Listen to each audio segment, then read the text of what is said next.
Hello and welcome back to the Mad Cinema Show. I'm Scott G. And I'm Phil D. Philip, This is a special episode. We're talking about Game of Thrones. G-O-T. On a sub-series of the Mad Cinemists, a stark contrast. You see what we did there? You see what we're doing? See what we're doing, guys? And we have a guest in the studio. Our good buddy Carl. Hey, thank you for having me, guys. Absolutely. Yeah, man. Yeah. So, we're doing something a little bit different this time. We talked a little bit at the end of the Lord of the Rings episode. Yeah, we've been talking this up for a while. Oh yeah, we have. Yeah. a couple episodes. We've had this in the works. And if you are listening, then you'd know that. Yeah, but they're not. Shame them, man. I shame you all Shame- for not knowing that this is coming, because you only listen to Shame- the first 15 minutes of our podcast. So the idea for this is I've been reading through the books since late last year. You know, I kind of took a break on them because they're heavy reading, and started reading a Kurt Vonnegut A lot novel. of words, man. It's a lot of fucking words. Very dense. I got through 2.5 books roughly, but we are covering the first season right now. So first season of the show, first book, and we just watched the last episode. Yep. And Carl and Scott have just watched through the whole first season. Yeah. And neither of them have read the book. No, So we get to have a little bit of a discussion. We're not trying to say one's better than the other, because I truly believe that Game of Thrones, the show, did about as good as it could, other than excluding some magic. Yeah. And we'll get into that in a bit. Yeah, but it's still a very amazing show. Nothing of its kind. This is a precedent for There's a reason series. it was a phenomenon. Yeah, I mean, say phenomenon's a good word. phenomenon. Yeah. It's as big of a deal as The Sopranos. It's not just was. oh boy, this is a good show. Everybody watched this. Everybody. This like push through the whole this is just for like fantasy guys or like people who like like nerd shit. Like this was a cultural movement to some degree, especially when it first started. Absolutely. Yeah. So first started is kind of a funny thing too, because I just want to say a funny little anecdote. I've been reading through these books, and it's already after the 8th season, and I was talking to my ex-girlfriend, and I who has read through a handful of the books, and I was like, oh, this is happening, and she looks at me and she goes, nobody's reading that anymore. What the fuck? Which I find very ironic, I don't think because that's true. even when the show started, this was old. Yeah, that's Yeah. very old. So Well, I don't know. When did those come 96. out? Okay. Yeah. Yeah. All right. Yeah, the first one, A Game of Thrones, the first book of A Song of Ice and Fire, which is the biggest difference. The Well, show and I is want A to Game of point Thrones. that out too, because right? I was thinking about the fact that the book series is called A Song of Ice and Okay, Fire. I was That's going right. to actually ask that. It's like, Yeah. It says it's based on Ice and Fire. Is that what the first book's called? Or is that what the whole The series encompassing is A And Song what of Ice a and Fire. great Yes, name for a show. absolutely. Like it encapsulates like everything that the show's going to be about. It's not as clunky as to say as A Song of Ice and Fire, Yeah. because say that. Say it. Yeah, yeah. A Song of Ice and Fire. I do Song of understand. I mean, yeah. you're not going to fumble on the words, but it's way less clunky, or way more clunky than Game of Thrones. Yeah, exactly. That's the thing. This first book, that's all it's called. A Game of Thrones, because that's what it is. It introduces the Game of Thrones, but the series is A Song of Ice and Fire. Yeah. So that's kind of it's like the Elder Scrolls 4 Oblivion. You know what I'm Exactly. saying? It's the same thing. Like everybody calls it Oblivion. Yeah. Oblivion's a Yeah. much easier to say thing, but it's the Okay, I Elder gotcha. Scrolls. Yeah. But only the real fans know that. So, but Even yeah, though- And only pedantic assholes like me give a fuck Give a about fuck. how about how it's said. about how it's actually said, about how clunky the words sound in my Uh-huh. mouth. That's I mean, right. Jesus. I don't like this cottage cheese wording. You've Yeah. given me. So the Game of Thrones book, the very first book came out in 1996, but George R.R. Martin started writing it in 94, and a really interesting thing that I found out is that the very first scene that he ever wrote, the very first chapter he wrote, was a Bran chapter right? The first Bran chapter, which is the execution of Garrod, the guy that abandons the Night's Watch. Yeah. Yeah. And then them going into the woods and finding the direwolf. And that was the very first thing that he penned as a chapter. He said that he took a couple of days and just pretty much, stream of consciousness. As we read it here, it's pretty much there. You know? Yeah. It's edited, of course, but, you know. Okay, so you're saying the first chapter is in Bran's perspective? The very first chapter. Well, the first chapter of this is the same thing that it does in the show, I'm pretty sure, which is showing the guys of the Night's Watch. They go into the encountering, woods. yeah. Which immediately I got to cover this. The White Walkers, they're called the Others in the books. Oh, okay. You know, the zombie things are Yeah. called the Whites, Mhm. the WIGHTS, and then the White Walkers are called the Others. And That's a weird change. I don't know why. You know, it doesn't really. Well, I make a mean, whole lot of think sense. about it, Yeah. man. Like, could you have I guess in this climate, but like, could you have a enemy in the show just called the Whites? Hey, the Whites are coming. I see what you're saying. You Yeah, know, the Whites, yeah. so, Sounds bad. Yeah, it sounds pretty bad. I mean, like, I don't know, like, back when Game of Thrones first started, I don't think it would have been too bad. it would, yeah. But nowadays, yeah. Not so good. But, you know, plus also the White Walkers sounds cooler. Like, It definitely Exactly. sounds cooler. You know, Well, and zombies were like a big thing, Yeah, and everybody knew everything from like The Walking Dead. Yeah. So I mean, it's that tangential yeah. like connection for like I guess like the broad audience. Well, if we're talking about, You know. the idea that, like, 'Cause Dan that's and the- David's first show, then Yeah. they're going to draw on modern influences. That's, True. that Exactly. Yeah. that and they're going to try to make the broadest appealing show that they possibly can. Absolutely. Because okay, so this was something that we were talking about before. What is the only criticism that you really have for this first season? not enough magic. Exactly. Well, I mean, I actually feel that way about Most of the show in general. Well, the first Yeah. book too. So that's a thing. So Well, I think, like, the funny thing is that the first book is true to the not enough magic. Later Really? on, Okay. it gets way more. Because I was going to say the next few seasons, they're not really doing a lot of magic. Oh, the man, ever. it ramps up. Stuff happens. Mm-hmm. Yeah. They also do a lot of weird things that they don't. Well, like, okay, so for instance, the next big thing of magic that happens in the show would be all the way into season 2. Because, I mean, what do they show magical in the first season? The White Walkers, right? For a second.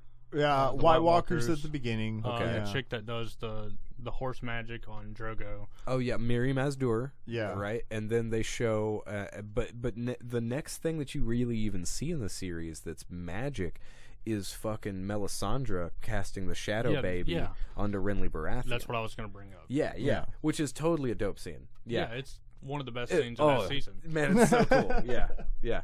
And that's pretty on par with what's going on. Which Had a just skeleton shadow walking out of some Man. bitch's clit. Just like, and, came dude, right out, that walked was the out best. like he was a boss. Dude, he didn't even walk out. He just crawled. Yeah. He slithered out of that shit. that was something right there. But no, the magic in the first season in general and the first book really isn't too much there, which is part of the reason why the first book is called A Game of Thrones. Right. Because it's showing you the Game of Thrones. It's really showing you what the pieces of this world are.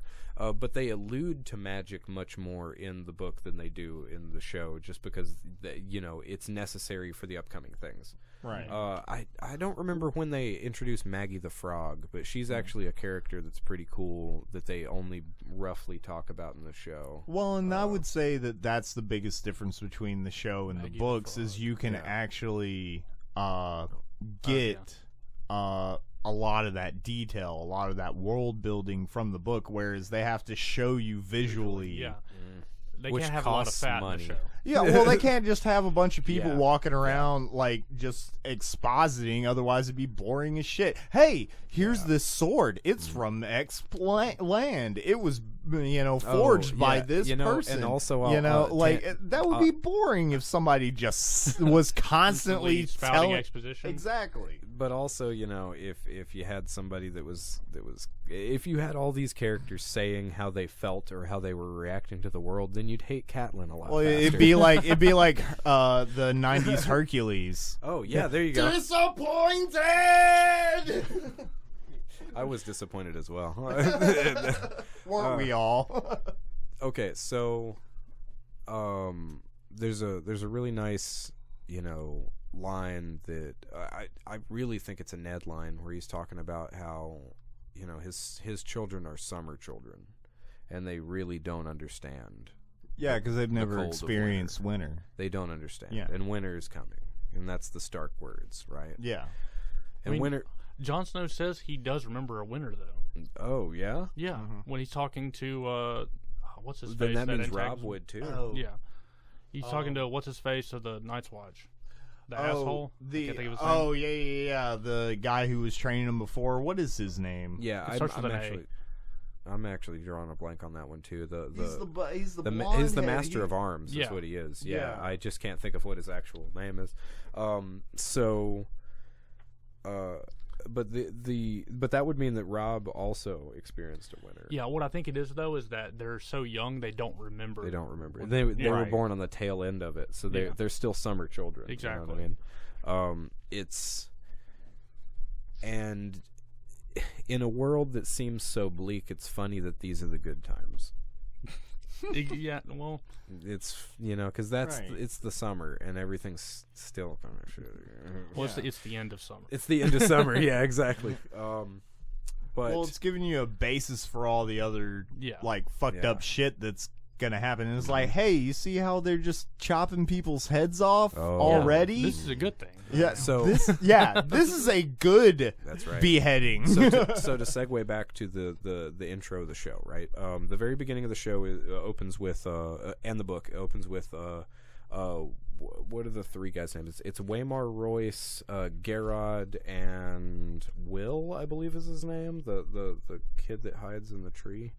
But Waymar Royce and Garrett are the important ones, and they're basically being confronted by the White Walkers in the middle of the woods, you know. And Waymar Royce is a highborn from the Vale, so he's somebody that actually has, you know, clout and thinks that he can do some shit. Well, and even he is afraid of what's going on. Right. And do they do it in the show where his blade freezes and shatters? No. Okay, so yeah, dude. He just pretty much like they find they go to the spot where they found the bodies, right? They're the chopped up bodies, and then he just immediately gets wrecked. Yeah. Oh, dude. Okay, cool. Well, they build it up a lot more, and they basically have it to where, here's a really cool part. They are examining the corpses, right? Yeah. Right. And he says to. Shoot, they're not even examining corpses because there weren't any corpses when all three of them went there. No, in the show. I think one of them saw it. One of them saw it. And they split up in the show, if I remember correctly. Yeah. Mm-hmm. Yeah, they do. They split up. They split up, and then one finds like the chopped up remains. Yeah, and then that one's girl like way off over there. Yeah, and then he goes and runs back and says, "Hey, look, I found all these cadavers and over here." Okay. You know, Yeah. and then they go back to the spot and nobody's there. That's right. And then the That's next right. And thing he's like, is "Where'd a your White bodies go?" Walker walks up behind him and just wrecks the motherfucker. Okay, Yeah. okay, So, cool. I mean, So it's a that, cutaway. You don't see anything. they super cut that down. They super cut that down, which of course they do. But the way that it works in the books is basically they get to this area. I believe that's Will that's doing the scouting. Yeah. So Will goes and sees the corpses, comes back, and he's like, "Hey, fucking dead bodies over here. It looks like they were cut up, you know." But I think that he says something about them being frozen actually instead of them being cut up, right? Yeah. Because I think he's talking about a couple of them. He's not sure if they're moving or not. Well, you know, bodies don't lie that still. Yeah. Maybe they're frozen. And he goes, "Do you remember leaving the wall this morning? What did you see?" And Will goes, "Oh, well, the wall was sweating." Yeah, and if the wall was sweating, then that means it's warm enough. that a man would not freeze outside. Right. Let's go check out these bodies. Yeah. And then that's when they go check it out. So Right. it's the same basic premise. It's the same thing, and Right. I think they do the same thing in the show, if I remember. They do a Okay. little bit, but I mean, I think what they're doing is they're trying to keep the walkers as a mystery. Yeah. Top of absolutely. monster. At, Yeah. Oh at yeah, this point. and they do the same thing in the book. They really do make it as but they just build up the moment a little more, because basically Waymar Royce is as soon as he sees one, he's like, "Halt right there.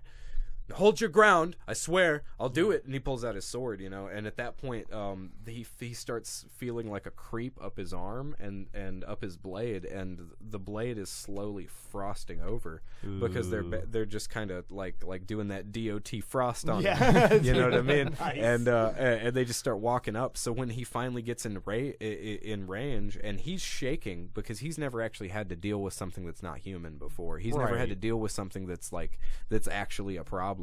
He's been a lord. He stands there and shows his sword, and they go, "Ooh," And then he finally sees something that doesn't draw cowardice at all. And so when he rears back, as soon as he strikes, he shatters his blade, and they just fucking all come down on him with swords, chop him up, kill Will out the tree, and Garrett's by the horses, so Garrett gets the shit out of there. And then as soon as they get back, that's when the brand scene starts. Right. I was gonna say I like the way that they portray the White Walkers. Yeah. In that first episode, in that intro, or at least how they look. Oh yeah. Than how they look in later seasons. Because in later seasons, they're just zombies. In this intro, that motherfucker is the Predator. Yeah. Like, he even yeah. looks like he's got the dreads, he's got the fucking spiky fingers. I mean, this is a menacing fucking presence. Yeah. It's not just some skeleton motherfuckers running up at you, and it's the fact that there's, like, so many of them that's the threat. One of these motherfuckers. That's one of the princes, right? The one that can, like, probably make more? Yeah. Okay. Yeah. Yeah. So, I mean, that's probably, a detriment to the series, because they don't really differentiate between these are the others. Yeah, here's the fodder, and here's the... Yeah, they're just all the White Walkers. Exactly. And that's something they do a lot in this series. They really kind of pare down a lot of these different factions. Yeah, totally. Yeah. They Which slam makes sense characters for a into each other. series. Yeah. But... So I just wanted to say that I really liked the way that they portrayed the White Walkers in this first episode. Yeah. And the fact that he looks like the Predator really speaks to me. No, definitely. It was something to actually be scared of in the first episode. Yeah, Exactly. Yeah, man. Mm-hmm. They lose their bite later. Yeah. So before we get too far away from the beginning, I wanted to talk about the next part with the beheading. Well, I want to talk about the credit sequence and how good that shit is. Oh, yeah, just the beginning of the fucking show. Yeah. Good song. I really like the visuals on that, mainly because it looks like the map that you see at the beginning of every fucking fantasy novel. Yeah. That and everything has that, like, clockwork, like, build itself, you know. Like, it's definitely an intro you don't skip. No, Exactly. man. No, man, you just watch that You shit. know, it's actually funny. And it's informative, Exactly. like Yeah. in like later seasons. Westworld is the same way. you know? Oh, yes. I still need to watch. It's Westworld. really good. Yeah.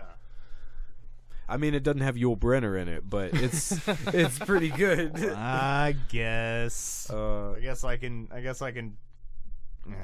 But yeah, don't it makes you not want to skip it every time. Like, you just watch it anyway or listen to it anyway. You're fine with it. You know, it's not like a lot of other shows where you're like, "Fuck this, I'm not." I want that Netflix skip button. Yeah.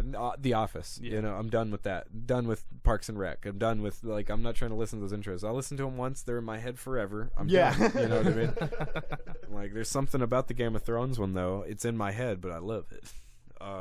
But okay, so to get back to that brand chapter, right? Right. So the first character chapter, because the White Walkers thing is a preface, and basically it's to set up that this guy Garrett is a deserter from the Night's Watch. Okay, but think about what he just did.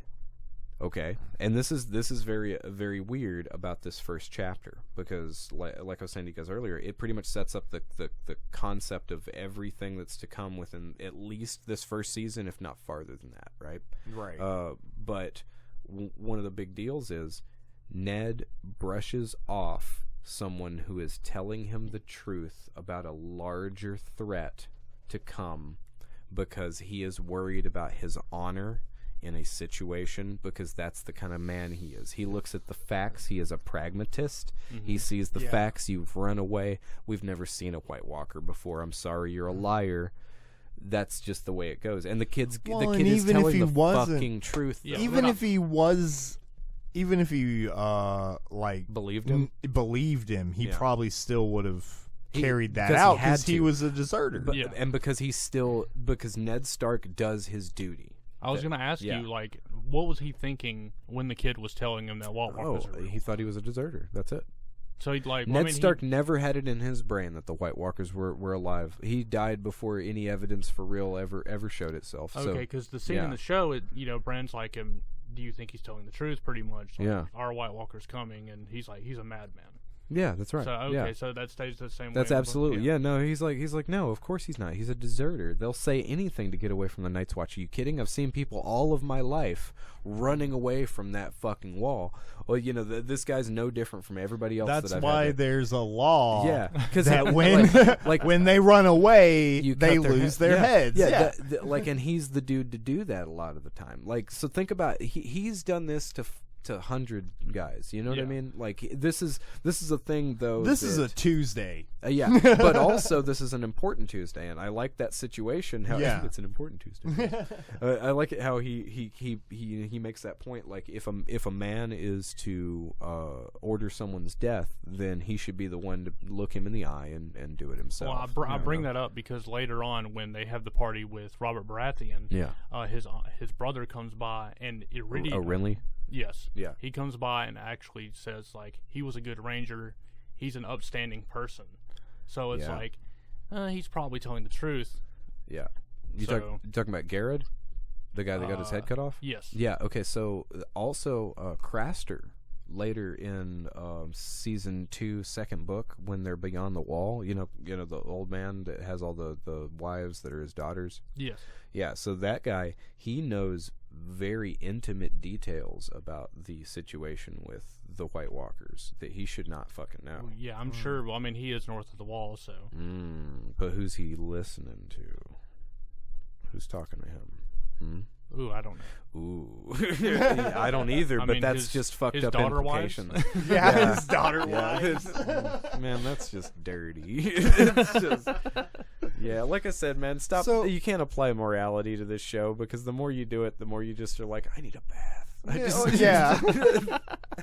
Well, it's all okay. So talk about that. It's Okay, like they aged up the characters. Oh, we're gonna go for that. quite We're a gonna bit. for talk about the this, huh? books or for the the show. show. Okay, so, Yeah. So let's go ahead and just look at this real quick, so that I can make sure that I have the ages correctly laid out. You gonna do the Starks? Yeah, because they're the ones that matter the most. Going through the whole appendix. Get ready, guys. Ooh, oh guys, Because I'm not putting in time just seeing, codes. just seeing these numbers is enough. Yeah, it's like I was immediately. looking at that before we started, And and you I was just go, like, "Oh my god!" Yeah. Okay, so Rob, the oldest, the heir of Winterfell, is 14 years old at the beginning of this. I think he's 17 in the show. Yeah, easily. Yeah, easily. at least 17. Sansa is 11. She's definitely She's like, 13. Yeah. Yeah. She's 13 because she says it when she first comes before Cersei. That's right. And when Cersei's asking if she's bled yet. Yeah. Arya is 9. Ooh, Okay. God, Bran is 7, and Rickon is 3. Now, Rickon being 3 is a big fucking deal. Well, it because makes he doesn't understand anything about what's going on. Well, it makes know? sense of how they portrayed him in the show because, yeah. and he's Yeah. not a big deal. Still in the I don't first think season. he. No, I he don't- has well, like dude, maybe 3-4 scenes in the I don't first think Yeah. they really ever make him a big deal until he's about to die. I mean, Yeah. like seriously, like even in the book. Rickon is a tag along. No, in the book he's a way bigger deal. Because, Yeah. things Yeah, I'll but get they to. never make him a big deal So in hold No, the in the show. show, Wait, no. wait, Yeah. did I say Rob was 14, 14? Okay, so yeah. Jon is also 14, And Theon, it doesn't say how old Theon Greyjoy is. That's odd. I'd imagine Theon is 14, 15, I think he's maybe right? 13. He's maybe 1 year younger than them. Okay, I was about to say he's well, not he's much. a fucking shit. Okay, that's what I know. But we don't know he's a shit in Yeah, we don't this know he's shit season. yet. He's not Reek yet, so. Oh God. But I mean, that's the show. You said, you were telling me some other stuff. But here, just to also read these because they're good to know. You know, Yeah. Brandon, the older brother, murdered by Aerys, right?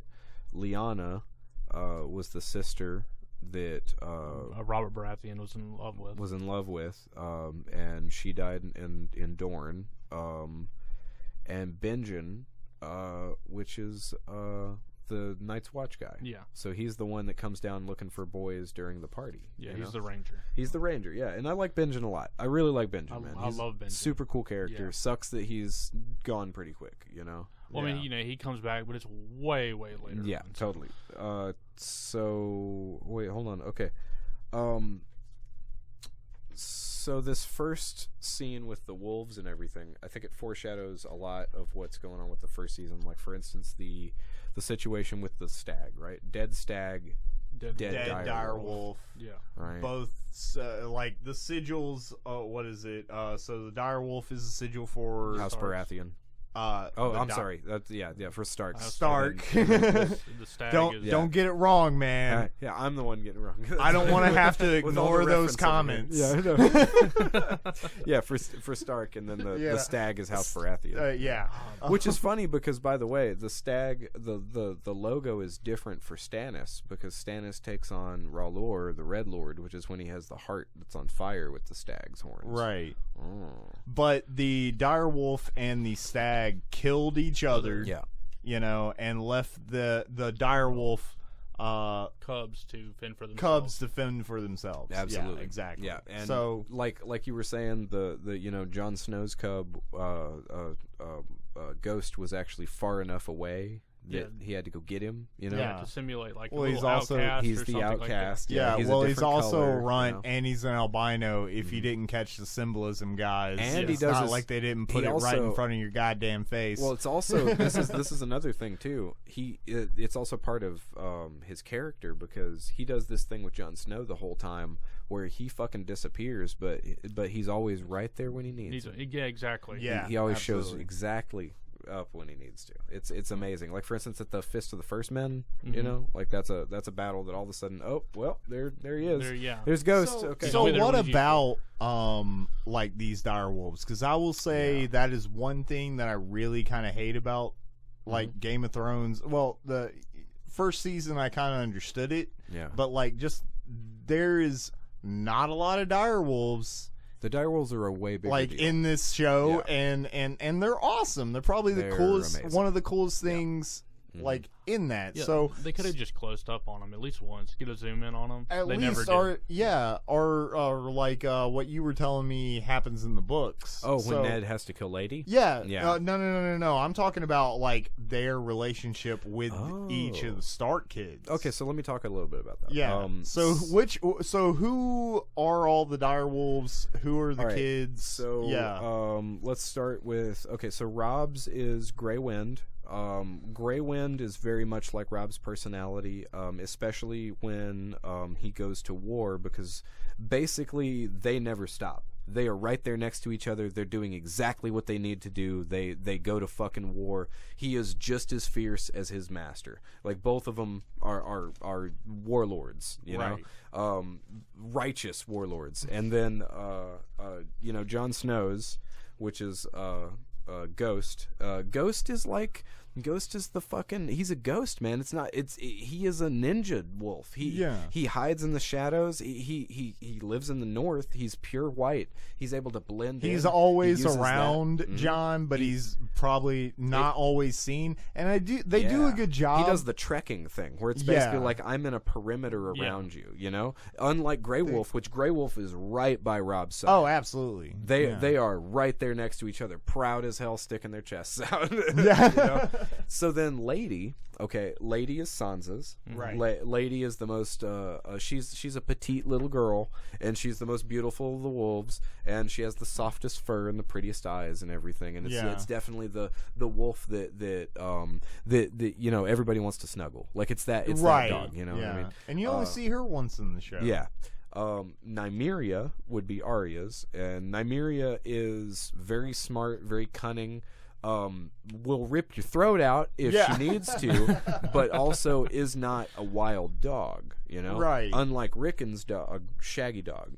Shaggy Dog is a wild dog and gets worse because Rickon is a 3-year-old that doesn't understand what's happening. Right. And all these animals, all these direwolves have a direct relationship to their owner's mentality. They are pretty much their owners Yeah, as direwolves. Yeah. Yeah. Mm-hmm. Yeah. Yeah, it's their spirit animal. It's exactly that kind of thing. Yeah.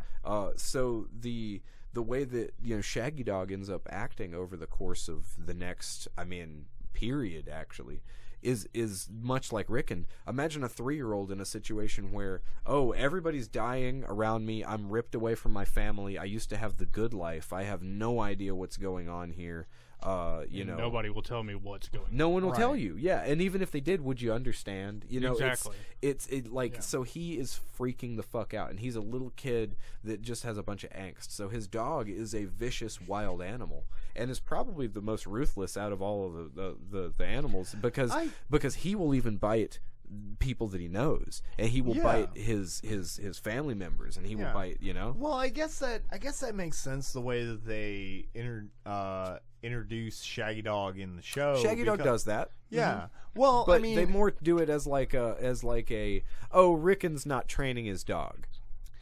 That's kind of the way that they treat it. Well, that's actually another comparison, because it's no one's raising Rickon right now. No one's exactly, yeah. dude. Yeah, but then we come to Bran and Summer. So Bran and Summer are actually the one that is delved into in the show as far as Bran warging, okay? Mm-hmm. Because all of the children warg. Every one of them has wolf dreams. Well, I'm not sure that Sansa wargs. She's kind of dumb. She might have wolf dreams, but look, Sansa's just poor girl. Has just always been the worst. But you're saying all the other characters do warg? They all warg. They all have wolf dreams in the books, because I know they don't warg at all for the most part. Maybe Jon and Snow to some degree, or Jon and Snow. Jon and Ghost to some degree. I think in the show maybe he's had a few dreams where the wolf dreams. Yeah, he's had wolf dreams, but it's not really focused on. Yeah.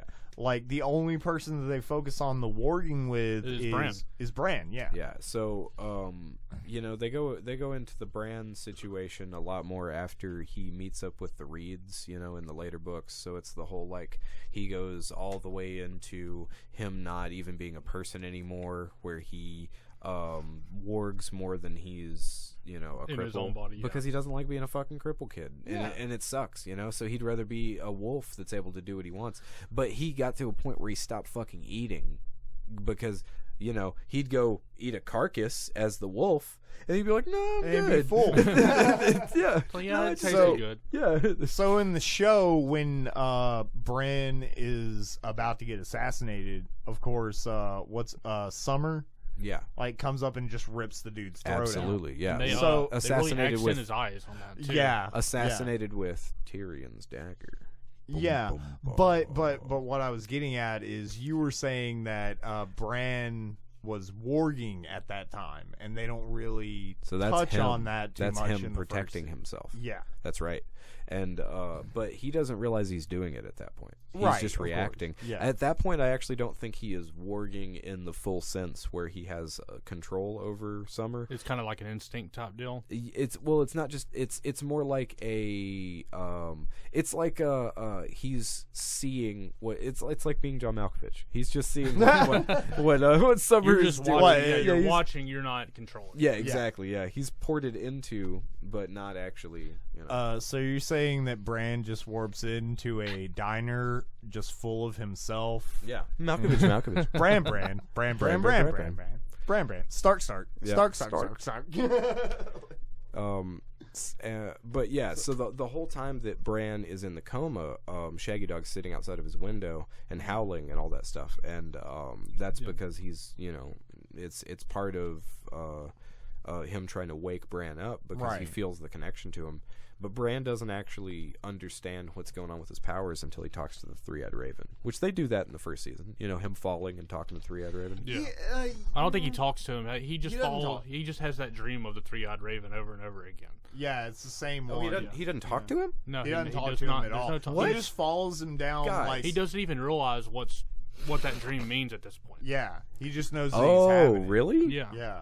Dude, okay, cool. Yeah, then the Three-Eyed Raven fucking totally like pokes him. Like he's like, what are you doing falling? You're gonna die if you don't learn how to fly. You better learn how to fly real quick. He's like, I can't fly, I'm a human. He's like, well then you're fucked. Like that kind of, like it has this really cool, like it's a great situation. Like, in the show it's just because then he hits the ground and he wakes up. Again. Yeah, it's just the. It looks like they filmed that scene once and then they just keep replaying it. Oh, yeah. Yeah. Okay. Yeah.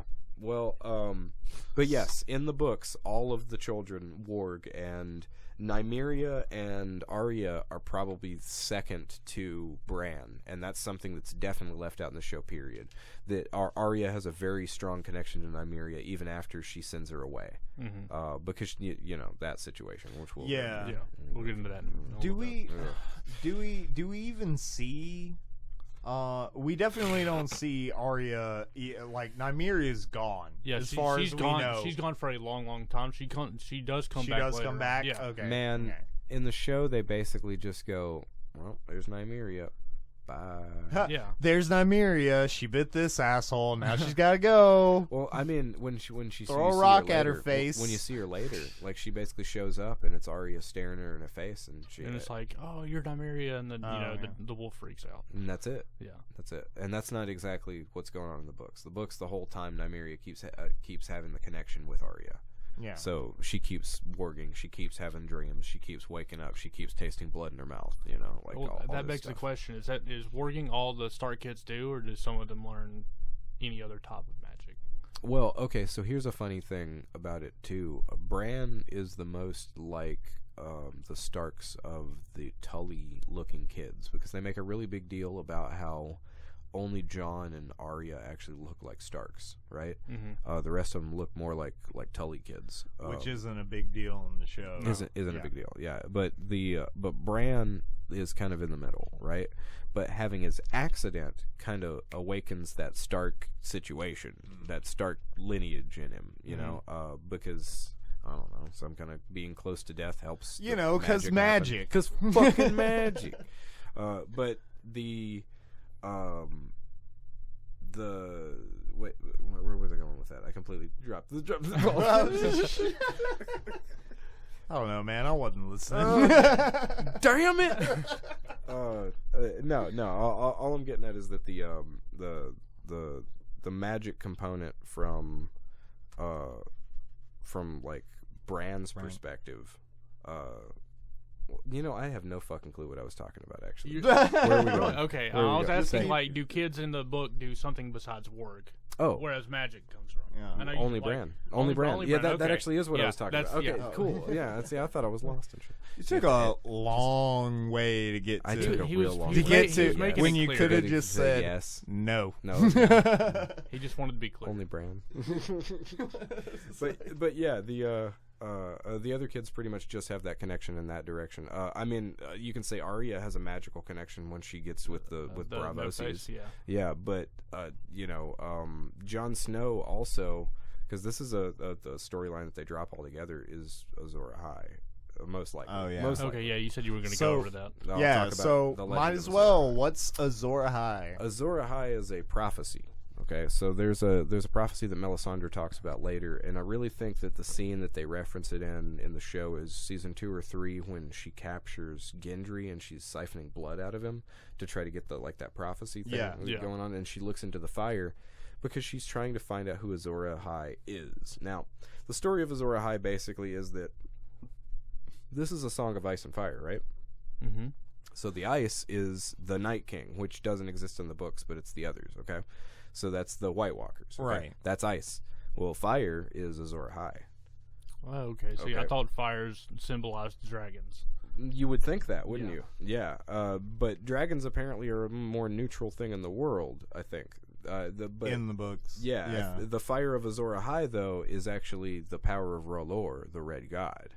Right? And there's this idea of this sword. I can't remember what it's called. Oh, you're talking about the fire sword? Yeah. By the fire sword, do you mean the one that what's his name has? Yes. No, different sword. Yeah, right. There's a couple of crazy swords, and that he has a crazy sword too. Wait, because don't they talk about a fire sword in one of the episodes? They talk about I don't know if is it the same god you're talking about, because they talk about the sun god. Is that the same one you're talking about? Yeah. Oh, okay. The Lord of Light. Yeah. Well, I'm talking about like in this season, there's a scene. There's a sword where there's a scene where Jamie is talking to like one of Ned's guys, like Ned's like top dude, and they're talking about like a battle that they were both in. And he's just like, I saw him run up there with his flaming sword. I'll never forget that. Okay, so battle for the ages. So and, like they're having a little good friendly moment. So let's talk about that. Let's actually talk about that.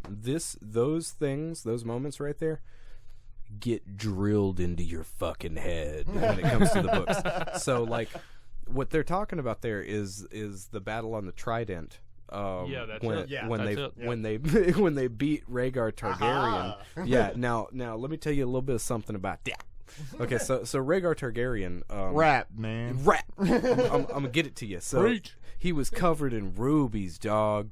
Okay, like no joke, covered in rubies. His whole armor covered in rubies. Okay, just blinging out, rubies, the fuck out, flaming sword. That's right. Just balling on motherfuckers. The flaming sword is Thoros Amir. Yeah, that's Thoros Amir being a crazy drunk fuck and setting his sword on fire because he thinks it's funny. And they talk about how he ruins Castle Steel all the time because he sets these things on fire with like basically he makes his own. How does he? What's the shit called? The napalm later that they use in the Battle of the Black. I don't know. Oh, Dragon's Fire. Dragon Fire. Yeah, he basically makes his own Dragon Fire. What? It's his own kind of mixture, but he makes it and puts it on this shit and then sets his shit on fire. Or he uses super high grain alcohol. Yeah, and he. Yeah, like he's just a crazy drunk fuck that sets his sword on fire. Yeah. No, that's Thoros Amir. No, Thoros Amir is awesome. Okay, Thoros Amir is a red priest. He's the guy that resurrects Beric Dondarrion a bunch. Oh, that's too good. But no, fucking stupid. I can't remember how we got to this the battle of the Trident. Okay, so Rhaegar Targaryen. This is a really cool thing that I always thought about it is. During the Battle of the Trident, Rhaegar didn't fall until almost the end. Like he was one of the last people in the Targaryen army to survive because he was such a strong warrior. Yeah. But as we know, Robert the Stag came up and fucked him up with a battle axe. Yep. Okay, so or was it a warhammer? It was warhammer. Because he caved in his chest. Caved in his chest with a warhammer. Yeah. So when he caved in his chest, Jesus, I was strong. That's right. Right, dude. I have to say this. Robert has the best lines in this Seriously, whole fucking season. Oh my god, he's got some good ones. He's got some bangers, man. He does. Yeah. Go ahead and touch on a couple of Robert takes real quick, and I'll get back to this. Man, I'm sure. How about the Cersei one? The Cersei one is really good. Okay, so like he's talking to Ned, and Cersei just keeps fucking like running that mouth. He's running the mouth. Yeah. Oh god, and that. Oh, I know exactly what you're talking about. And like, and he just fucking like gives her a little bit of a shiner.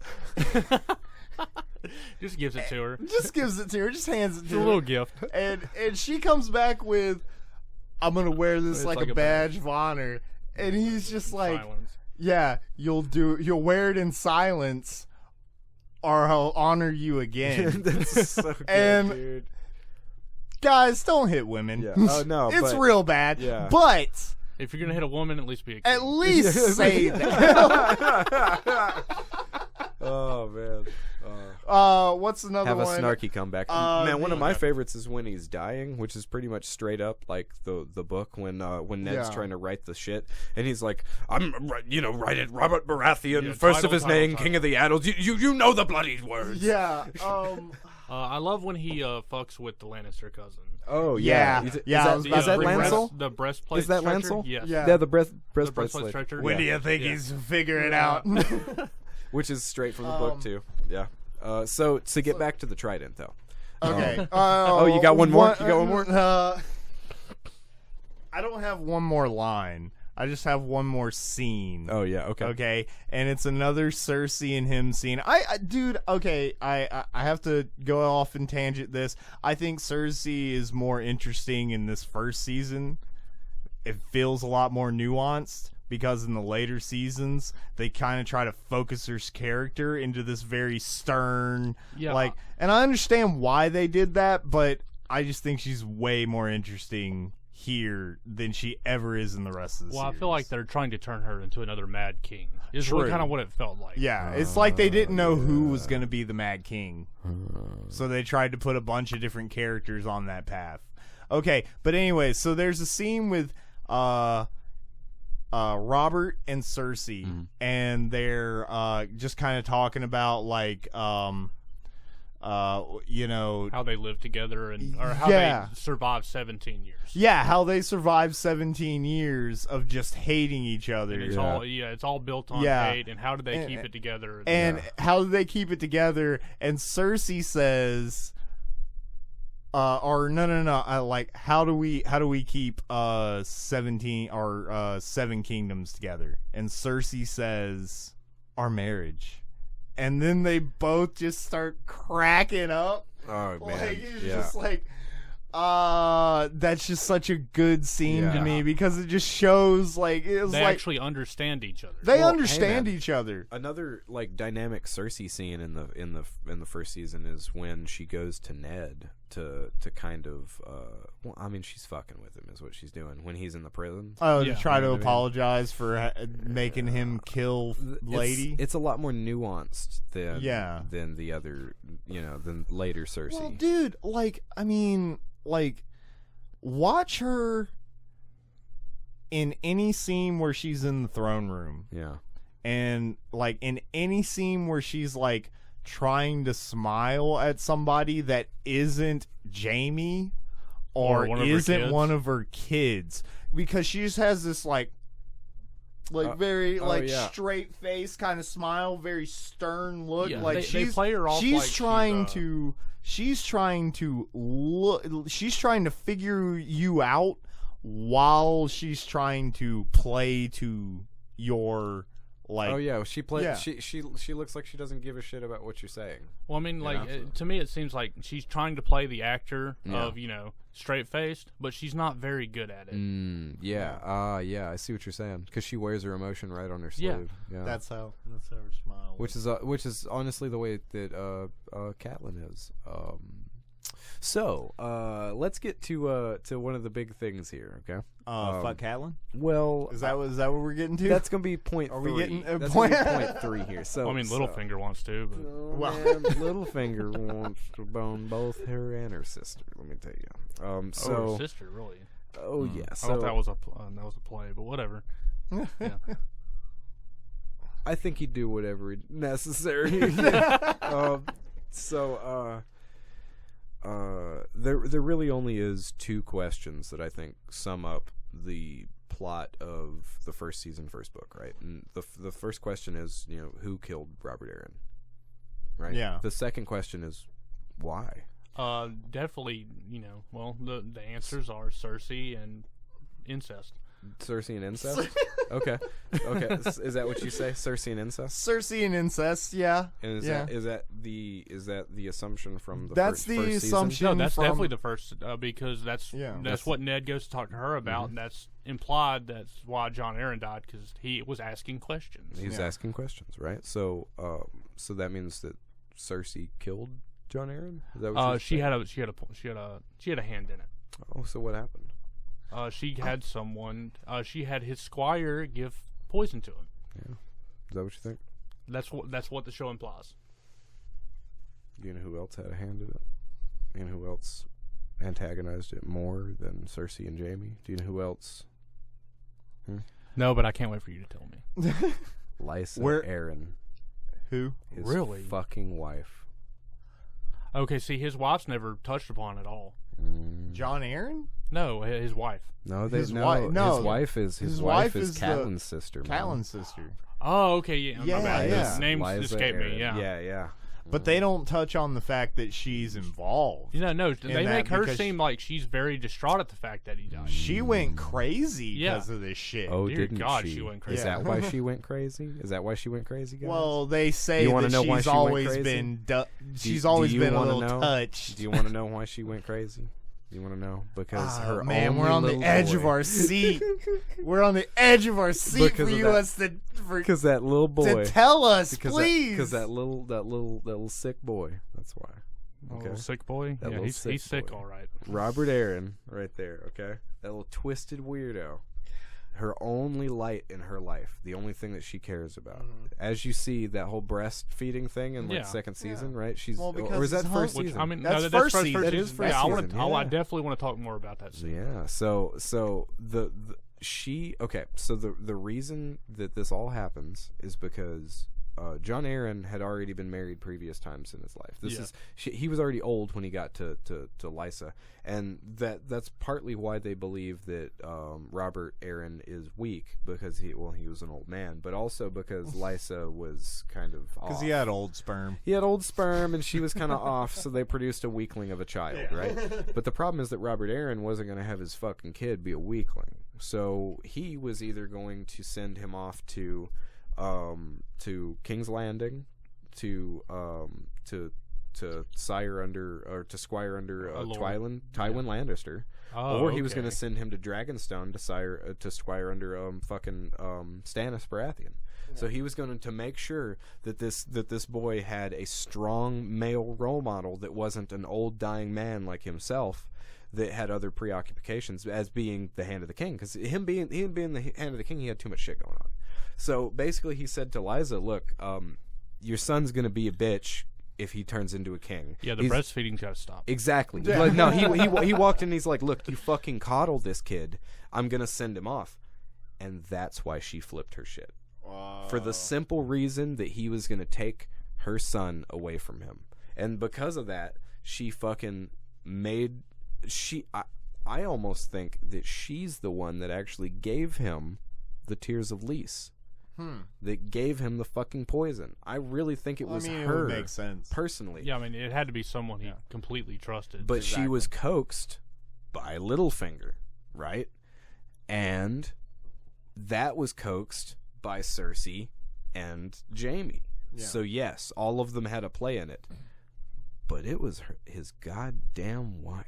That's never stated in the show. Ooh. No, not at all. Ooh, and it's partly because she thought that Littlefinger would comfort her after Robert Aaron's death and probably marry her. I mean, he does eventually. He does, and he does fulfill that plan that they had before the first season, basically. And but the weird part about it is the way that Lysa turns on the Lannisters. And it shows to just how fucking crazy she is, because she plotted this situation with the Lannisters, and she still flipped it on them. Yeah, she still flipped it on them when she talked to her sister, and she pretty much flipped on her sister at a point in the season. Yes, she flipped on her sister too, and so this becomes a really weird thing because Catelyn's known this bitch her whole life.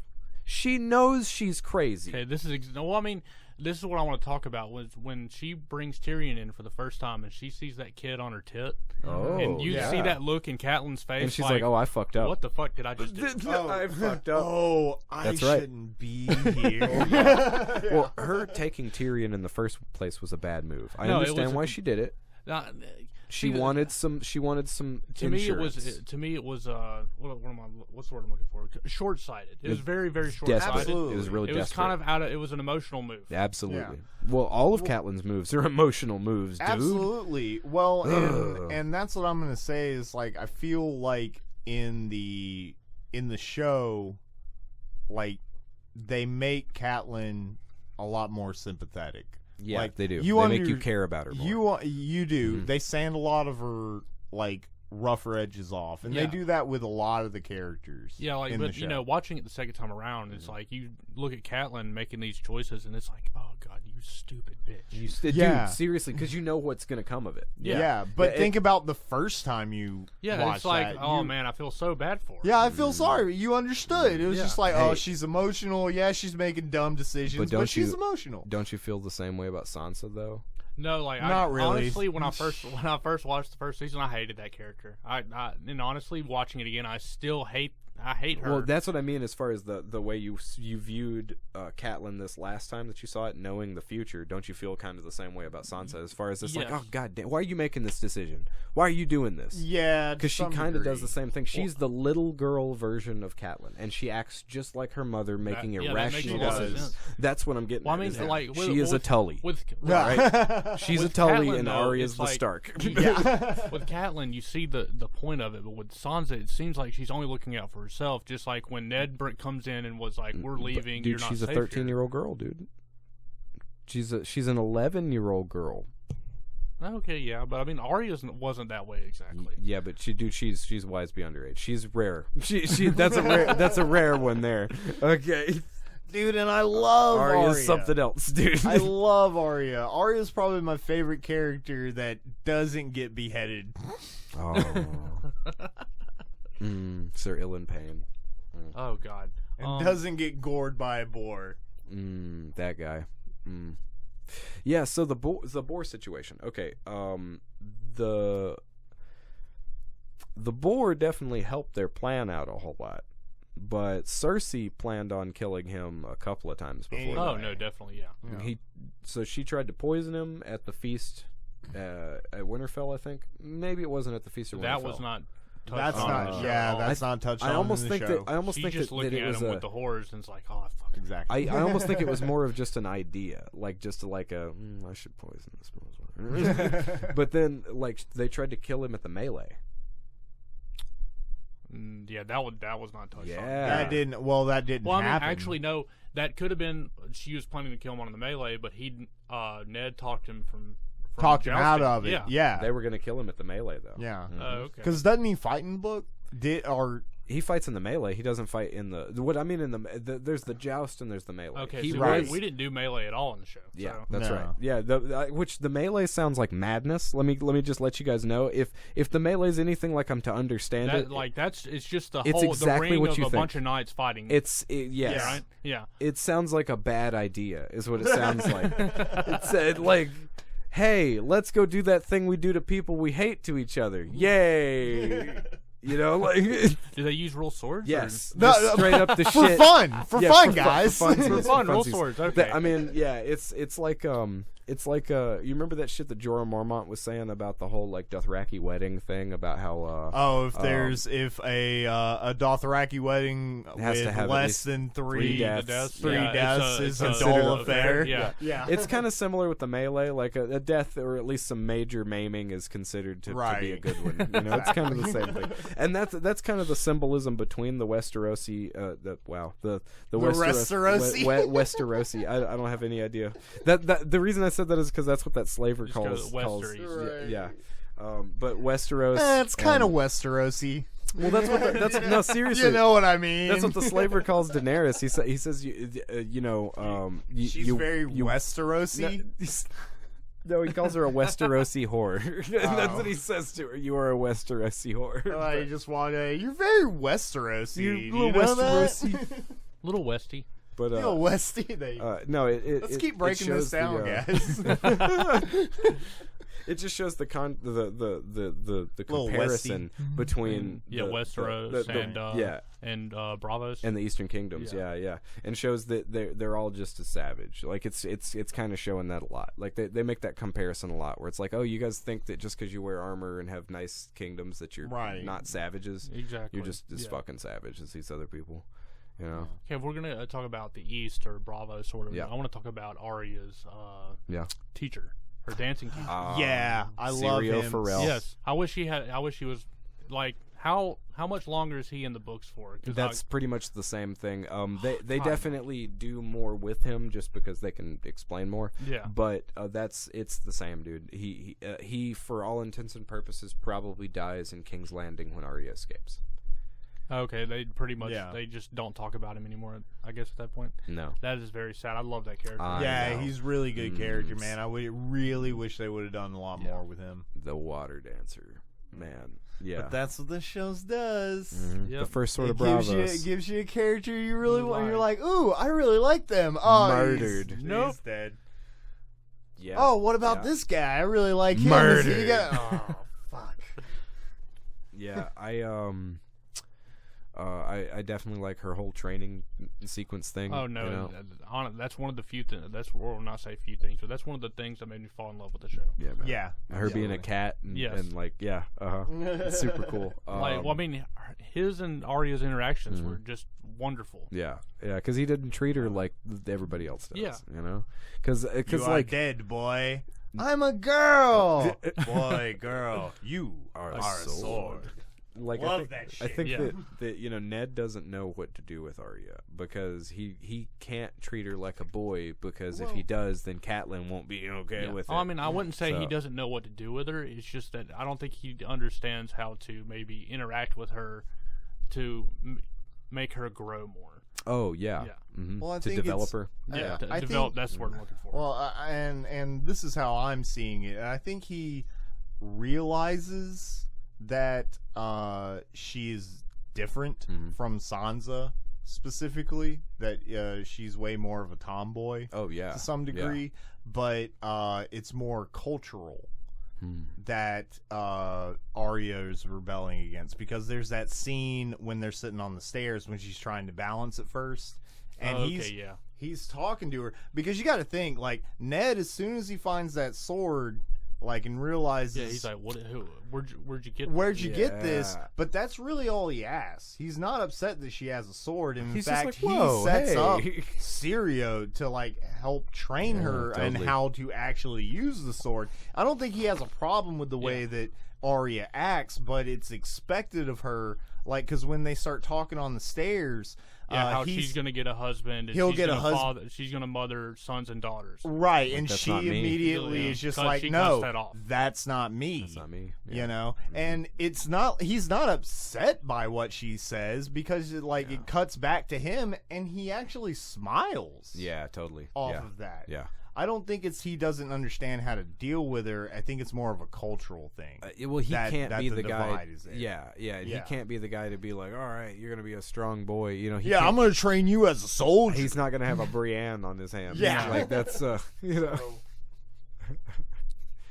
Oh man, is Brienne in the first season for real? No, she's not at all. She's not at all. Yeah, I don't think she comes into the books until much later anyway either. I think she shows in the second season. I think it's whenever they're in Renly's camp and it's Renly's camp. It's and the I Blue can't Knight remember when and that she's comes fighting. in. I don't remember. Yeah, it might be second season. I think it actually might be third, man. Might even be third. I would know if. I really think it's. I think it's second. I think it's second. Yeah. I really think it's second too. Because to be honest, it has to be second because Renly dies fairly early on. Right. There's this part of, just to scoot forward in the books. There's this really funny part where Jaime, is with Brienne after they're, on the run. I guess that's the way to put it. Where he describes her as 6 foot of frowning freckles and disappointment.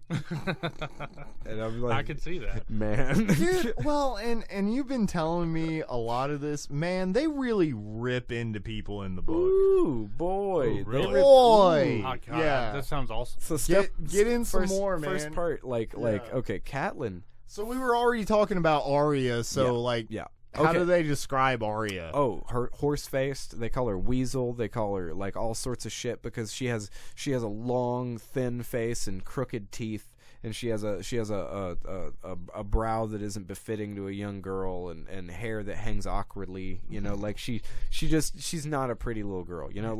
Arya's cute. That makes way more sense because in the show everybody's beautiful. It's very strange. Yeah. Sansa's supposed to be pretty. You know, she's the pretty one. Supposed to be. Pretty for what they're working with. Yeah, absolutely. Yeah. that really is a good dynamic in the books. How like people don't like Arya because she's a cute little girl. They're like, look at this ugly little fucking boy. You know, and that helps her out to be a boy later because she's not a cute girl. Man, I love in the series how every time somebody calls her a boy, she's I'm a girl. Yeah. Like, and it gets progressively more aggressive. Like every time, I'm a girl. Eventually, she just accepts it. Like eventually, she gives in, and eventually, it becomes useful. You know, and she understands. Because Arya as a person is probably the one character that fully knows herself. You know, she knows. Yeah, exactly she knows who she wants to be, like from the get-go. Mm-hmm. And I will say that's probably one of the main reasons why she is my favorite character from the show, and was honestly once they killed every other likable character. The only reason I kept watching the show was because I wanted to see them fulfill Arya's arc in some meaningful way. Yeah, but I was kind of let down. So Scott hasn't seen just the 8th season? Just the 8th season. Okay. I don't remember a lot of the other because, to tell you the truth, man, you phased out. Here's the thing, man. I really like the first season, really like the second season. There are good parts of the third. There are probably good parts of the fourth and fifth, but I don't remember them. It's all blur, and by the time the 8th season was coming out, I just did not care. Well, no, I totally get that. Honestly, I barely remember anything except for the very last part of the 8th season, which I don't even want to talk about. Let's not talk about it. Let's save that, man. Let's build up to that. We'll stick with season 2. Do you want to talk about Tyrion now, or do you want to go? Or actually, no. I kind of want to go to another side character. Let's talk about the Hound. Ooh, the Hound. Okay. I do like the Hound. So the Hound is cool. is a little minimal in the first episode or in the first season, but I do really like the way that he's presented because I mean he's the shield to Joffrey. You know, he is Joffrey's bodyguard. Yeah. He is one thing, but you realize that the complexity behind this guy is more than just a fucking soldier. He doesn't respect anybody. He only cares about himself. He really only cares about himself. Yeah. I mean, do we want to talk about his brother? Honestly, Gregor? Well, I was going to talk about the first scene he's in. What's the first scene he's in? The first scene he's in is where Jon Arryn's dead, and Joffrey is talking to Tyrion about how he can't stand the wailing of women. I love that scene. I love that scene so much. Oh my god. Okay, so yeah, not necessarily because of the Hound, but because Tyrion slaps the fucking taste out of fucking Joffrey's mouth, and every single time in this show that shit happens, it's hilarious. Well, because that's not the time when he slaps him and it says later on. You know what I'm talking about. Yes. You can't slap a king. Yeah. Oh yeah, well, would my hand fall off? Because he's not a king at that point. No. Yeah, that's right. But, that's right. The reason why I want to bring that scene up with him is because the Hound didn't care that he was slapped. No. The Hound only does as much as he needs to. Dude, the only thing he's trying to do is save his life. Exactly. That's it. He'll stop an arrow, he'll stand in front of a boulder, but he's not gonna fucking. But Tyrion, he's like beat his ass. That's why he runs up and stops Sansa. Yeah. Man. Okay, so during that scene, so that I think is the first scene. What we saw in the last season is the first scene that you actually see the Hound caring for Sansa. Yes. Yeah. Because he does. He cares for her in a weird-ass way. You do see her earlier in the first season talk to the Hound. Yeah. Where it's like, hey, is that guy bothering you, or is it me that's scaring you? Oh yeah, and it's that mute guy. Who was that? Yeah. Man, I don't remember. I know you're talking about. You literally said his name like maybe 2 hours ago. Yeah. Man, what's this? Come on, Philip. What's all that reading good for if you can't remember good? Talking about Moon Boy? No, the guy that got his tongue cut out. Oh, Garrett. There you go. Wait, no. Hold on, the guy. No, Moon Boy did get his tongue cut out. Yeah, I was right. He did, but it's the guy that you see that gets his. He starts the show with his tongue cut out. Yeah, he started the show with his tongue cut out. The bard's on the floor singing, and then Joffrey orders him to cut his tongue out. Remember? Oh, Ilan Trant. Marin Trant. Yeah, there you go. I don't know. No? Why are you looking at me? Ilan Payne, sorry. I've had a couple of drinks. I'm sorry, guys. It's Sir Ilan Payne. That's absolutely what it is. I'm sorry. I went somewhere. But yeah, you're right. She was scared of Sir Ilan Payne, and he... Okay, so because you kind of you kind of got to guess in the show of who she's scared of. In the books, though, it's verified she's scared of Ellen Payne, not the Hound, correct? Yeah. Honestly, I think that's why she's scared of both of them, but the Hound makes it clear that he's not actually trying to hurt her. And it's really only Jamie in the show because she's that scared of just everybody, kind of, dude. Yeah, she's scared of everybody. She doesn't know not any of Jamie, these fucking people. Because Joffrey comes up and is just like, I'm a slick boy. And that's when she still likes take him. care of my lady. Okay, Hound, go away. I feel like since you've made a contrast to how Arya looks in the books, we should go over the other characters too. Okay, so why don't you like Joffrey? Why don't I? Because he's too short. Is that the only reason? Mostly. Yeah. Mostly? I think he should have a little bit deeper of a voice, and he should be a little taller. Okay. Okay, I got to ask you about the other ones. What does Ned look like in the show? Spot on. Spot on? Motherfucking on. I mean, like, if you read it, you'd be like, this is Sean Bean. This old Sean Bean over this here. This is totally Sean Bean. This is Boromir right here. By the way, that's our Kevin Bacon. Kevin Bacon. Our own Kevin Bacon. Do you know about our own Kevin Bacon? No. Okay. We have one in a box. Yeah. It's okay. in the corner. We got a Kevin Bacon. You want a Kevin Bacon to take with you? No. It's got a little crank. Is like it plays Footloose. No, it plays Footloose. And then Kevin Bacon pops up and is like, Tremors! Yeah. That's right. No. So, you know the game, was it 6 Degrees of Separation? Yeah, 6 Degrees of Separation. And then they do it with celebrities, so it's 6 Degrees of Kevin Bacon, right? Okay. But 6 Degrees of Separation is the idea that you can be related to anybody in the world by 6 degrees. Like, you know this guy who knows this guy, who knows this guy, who knows this guy. But if you do it with movies, then it's like, well, this guy was in this movie with this guy who was in this movie with this guy who was in. So you can get to any other Sean actor. Bean so on the Bacon. show, we just, by coincidence, have like found connections to everything that we've done because there have been actors that like Sean Bean, Sean Bean was in Lord of the Rings. Lord of the Rings, and then like for instance, we did Max von Sydow. Max von Sydow that was in Conan, and then he was also in Force Awakens. Force Awakens that we covered. You know? Because he's the guy at the very beginning that's giving him the plans. That's that dude. He's an old king in Conan.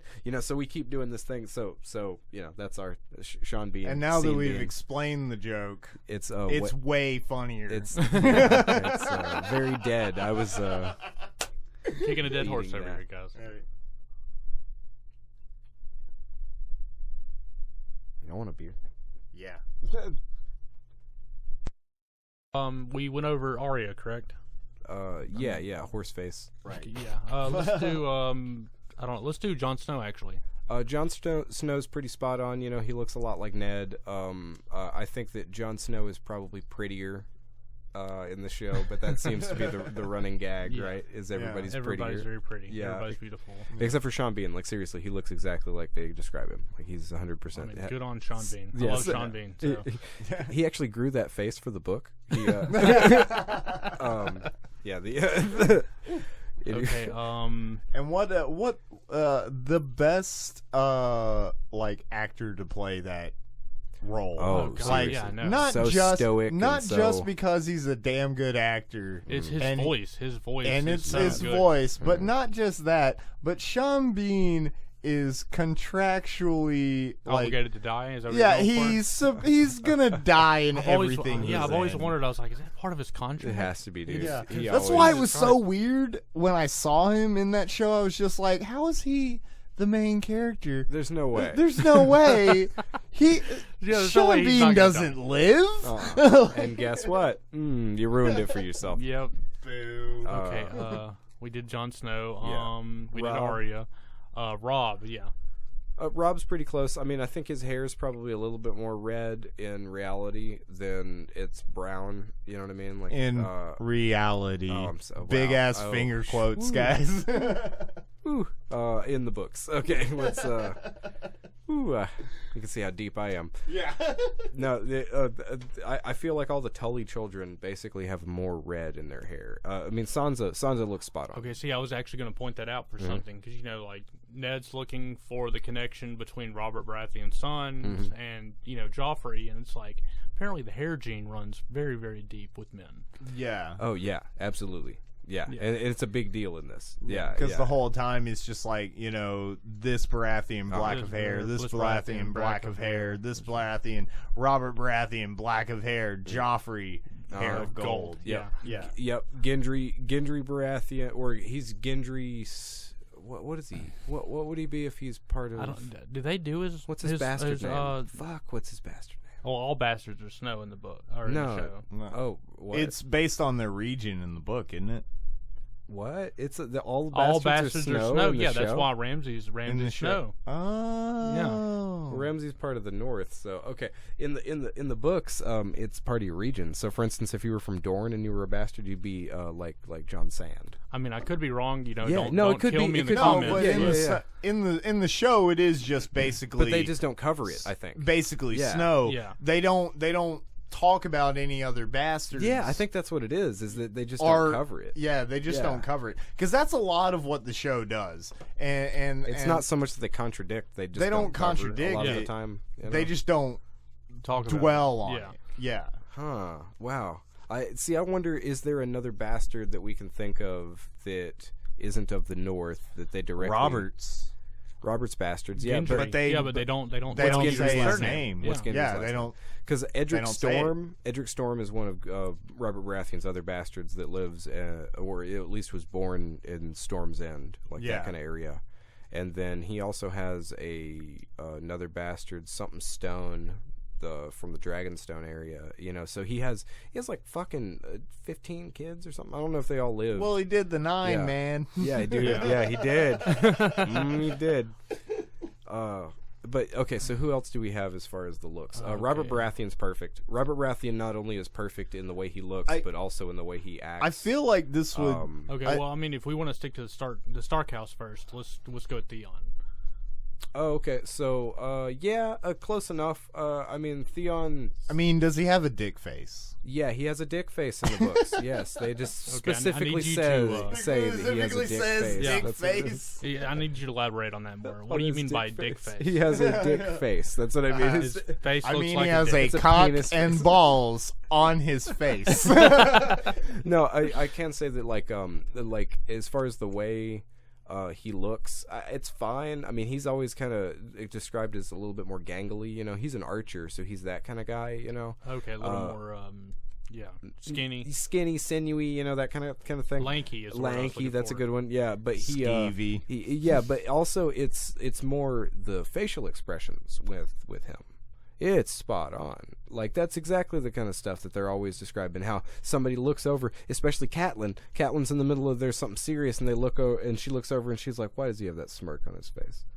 That little son of a bitch. Why is he looking like that?" And she's always thinking, "What's Greyjoy thinking?" He always acts like he knows something that the rest of the room doesn't. Yeah. So what's up with Catelyn? Let's go to her. Oh, okay. So Like, Catelyn what's her deal? Catelyn's too old in the show. Yeah. She's definitely a little younger in the books. I mean, Ned's fine. It really doesn't matter how old Ned is. Ned's Ned. Yeah. You know what I mean? And since it's like Ned's bred. He's not going to Yeah. grow any older. well, he was as old as he was when he was 20. You know what I'm saying? Yeah. Like, he was that guy. Yeah. Ned's always been old. He's been an old man for his whole life, yeah. But Catelyn is definitely a little bit younger feeling in the show, which makes, in the books, which makes her feel a little bit more panicky. Okay, yeah, that Does would that make more sense. Yeah. Fleshes in some of the parts a little bit more, doesn't it? See, because it's- in the show, it's like you're looking at her, and it's like she should be a little wiser. she Yeah. should be, exactly, yeah. Well- and that's a common theme amongst everybody that's ages were changed. You think about them and you go, well, they should be wiser than they are right now. Like Rob shouldn't be throwing a tantrum.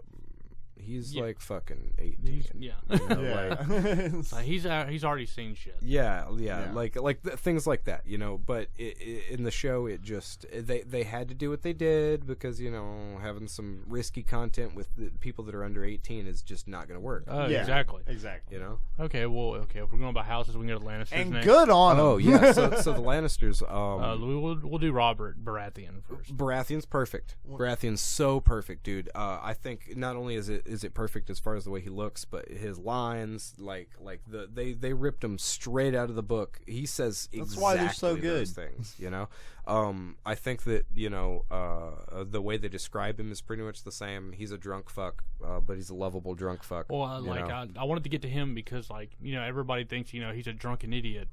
Just like I don't think he's an idiot. I don't either, but like I'm saying, other characters think he's. Like, they think he's a fool. Yeah, 100%. Like one of the things that I touched upon, or that caught my eye was who's with Daenerys right now. I can't think of his name. Jorah Mormont. Yeah, Jorah talks about how like Robert Baratheon's dumb enough to meet the Thrakis in open battle. But Robert Baratheon's like he's like no one's a fool to actually meet them on open battle. Yeah.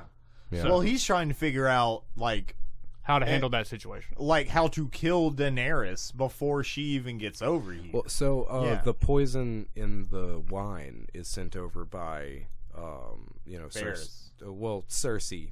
But yes, You mean for Daenerys or for Robert? Daenerys? Oh, okay, yeah. The because they put the Tears of Lys in some wine. You remember, and then Jorah forces him to drink it. But like, see that they don't really even touch upon the fact that Cersei did that. It's just like this just randomly happens. Cersei, Robert, they kind of plotted to try to take the out way they Daenerys. describe it in the show. It's not even Cersei's not even involved. Yeah, it's this is all the council. Yeah, this is Robert saying I want her dead, and Varys and Littlefinger setting this up. So to bring up those two motherfuckers right there. Okay, so Varys, I really feel like Varys is actually neutral. No, yeah, totally. Takes a while for you to realize it, but Varys is totally neutral. he's for the realm. He's for the realm, and he's looking for the betterment of everything. And to him, he sees a war between all of this to settle in something that's better. That's the way he's looking at it, right? He thinks that if you get Daenerys over here, then you can stop the tyranny that's kind of going on with this Lannister bullshit. You know, and and he wants to break things up. He's more of an anarchist. You know what I mean? Now Littlefinger, on the other hand, is super selfish.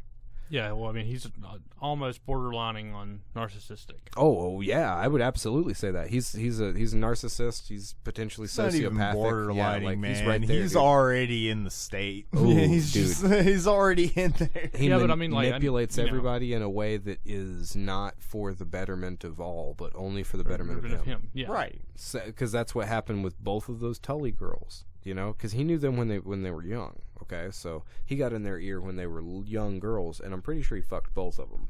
I don't know about him fucking Kat, but he actually knocked up Lyanna. Okay. Yeah, is that his kid on her tit? Or no. Her father used what is it? Something of the moon. Something. It's a morning after potion. Yeah, and use that morning after potion on her. Make sure that she didn't have Littlefinger's kid. Right. Okay. Yeah. So, but she had already gotten pregnant by Littlefinger. So yes, that was what I was kind of getting at about them being in love with each other. Mm-hmm. Yeah, man. Okay. He'd been there before. And then Kat, most definitely, if not had been there, wanted him, you know? So he's... in the book? Yeah, like in the show, in the show, Ned's like, you know he's in love with you still, right? Yeah. She's like, oh, really? Yeah, she plays the fool on it. Yeah. Mm-hmm. But she knows. She fucking knows because she knows uses that it. he's into him, but in the show... care. Yeah, it's been like she's never cared. She's never given him the time of day. He's just some kid that's always followed her around. Yeah. I'm not sure whether they had a thing when they were younger or not. I'm going to say that. But it seems to me that Littlefinger did everything he could to Littlefinger his way into absolutely. He's got his little fingers in everybody's pie. Everybody's pie. That's right. Okay, we're going to go back to the looks. Littlefinger looks perfect. And Varys looks perfect. Those two absolutely, the perfect descriptions. So Littlefinger's little shitty beard, exactly. So I think it would be more efficient to say, is there anybody from the books that looks completely different, that doesn't look like how they looked in the show? Arya's one of the biggest ones that I would immediately say. Like Arya's a big deal. Daenerys has purple eyes, so that's one thing. Like all the Targaryens have purple eyes. Yeah. Man, as far like I think that Cersei is described as being prettier than she is in the show, which I'm not saying that actress isn't pretty, but she stone faces a lot of the time. Like she totally RBFs. Oh. You know, she maybe she doesn't realize that she's doing it, but guys, if you don't know what RBF is, it's resting I think bitch face. that's right. Well, being that she's an actress, I'm sure she knows she's doing it. I'm not sure, man. We saw 300, right? She pretty much RBF'd through that too. Yeah. I mean, I think I saw a movie where she was supposed to be happy, and she still RBF'd a lot. But maybe that's why every time I see her smile in this show, I'm just like, oh, she's actually thinking things. Maybe she's actually trying to smile. She's just not. She's just not doing it right. Some people don't have control over that. That's right. I know, man. I know. That's why they call it an RBF. That's your standard position. Yep. Jesus. That's right. Okay, I guess we'll talk about Tyrion now. Okay, so Tyrion is much uglier in the fucking books. Yeah, I've heard that. Actually, dude, like, okay, finding because Peter Dinklage is a beautiful man. Dude, Peter Dinklage. I just want to give him a hug. Dude, he's so dope, and I like a bunch of movies that he's in, like Death at a Funeral, and there's this movie, Find Me Guilty, where he's the lawyer to Vin Diesel in this like mob RICO case. It's a good movie. But yeah, Peter Dinklage. X-Men, Days of Future Past. Yeah. Not so much. I liked him in which was that? Which movie? Which other Marvel? Which Marvel? That was where he's that's Infinity War. Yeah, Infinity War. I liked him in that. He was cool in that. Of course. Because he was a huge dwarf. He was the smith. That's right. He's the guy who forged Thor's other hammer. Yeah. Stormbringer. That's right. Yeah. So the like he has two eyes that look in two different directions. Like he's that are two different colors. I want to say one of them's blue and one of them's brown. So he's much more deformed in the book. Oh yeah, and he walks because like I mean Peter Dinklage gets around fairly easily, but Tyrion is a little bit shorter and definitely has a much tougher time. He has much more deformed like hips kind of deal. And so he has a much tougher time getting around, and everything seems like it's a burden for him. Like I don't think they go into great deal about Tyrion's saddle.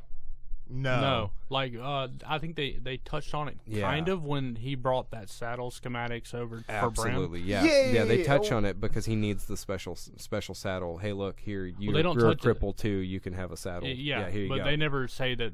Tyrion needs that. They never even mention that Tyrion needs like any kind of special any kind of like special help with really much anything.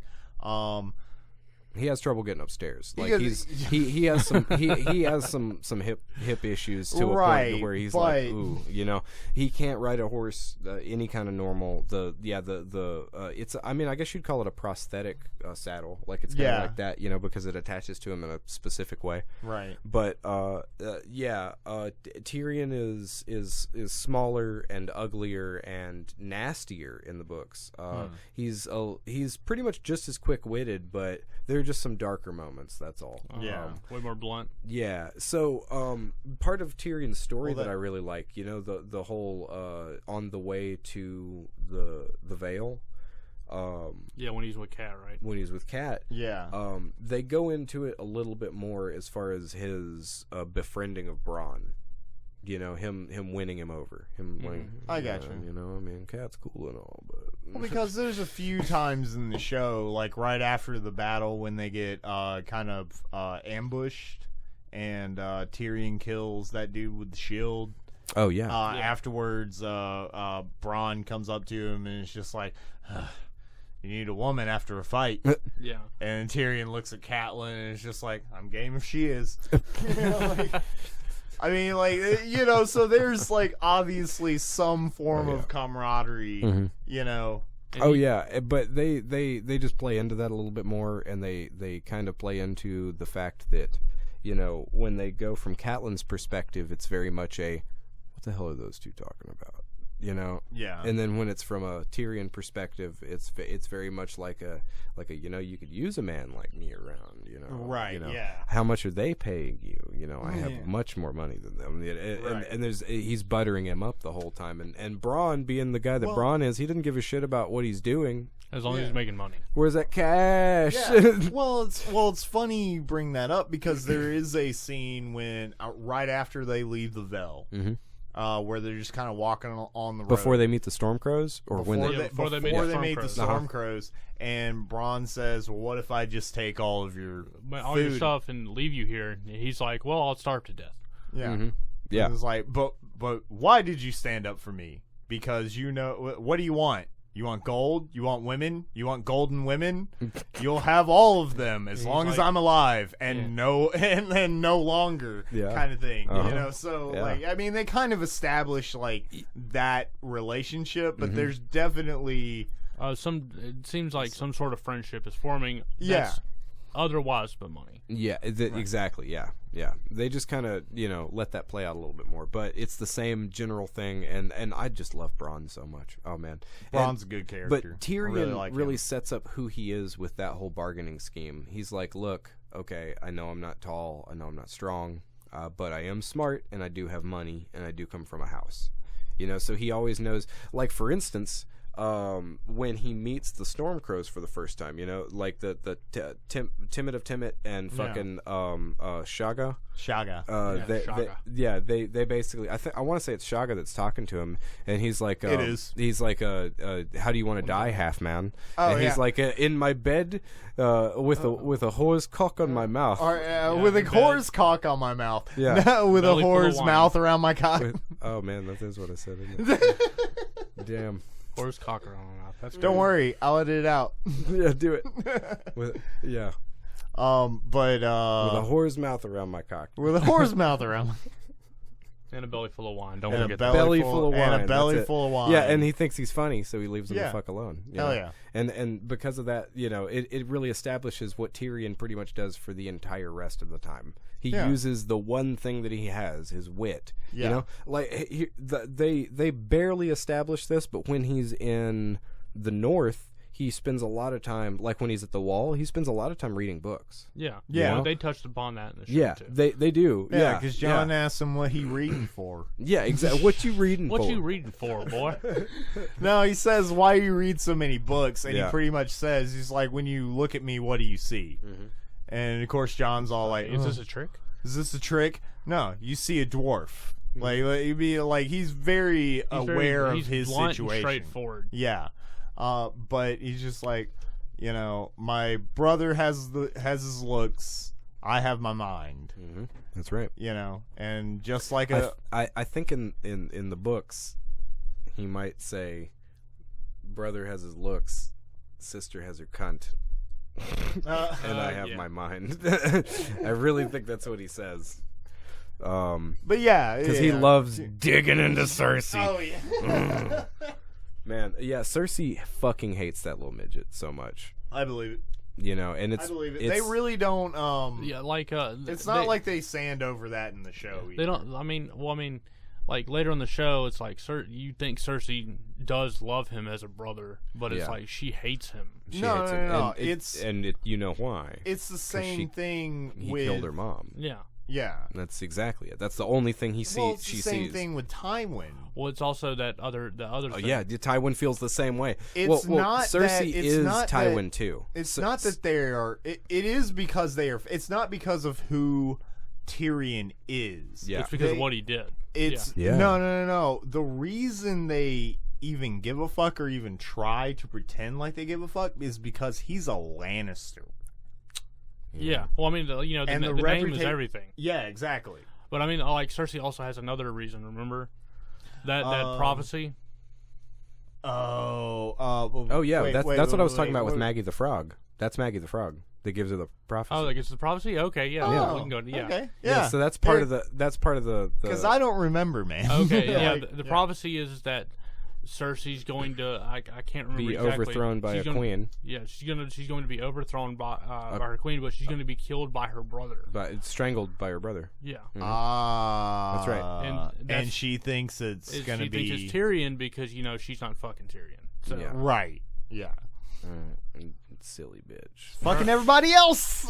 Well, everybody else in her family. But Miri... I'm sorry. Maggie the Frog...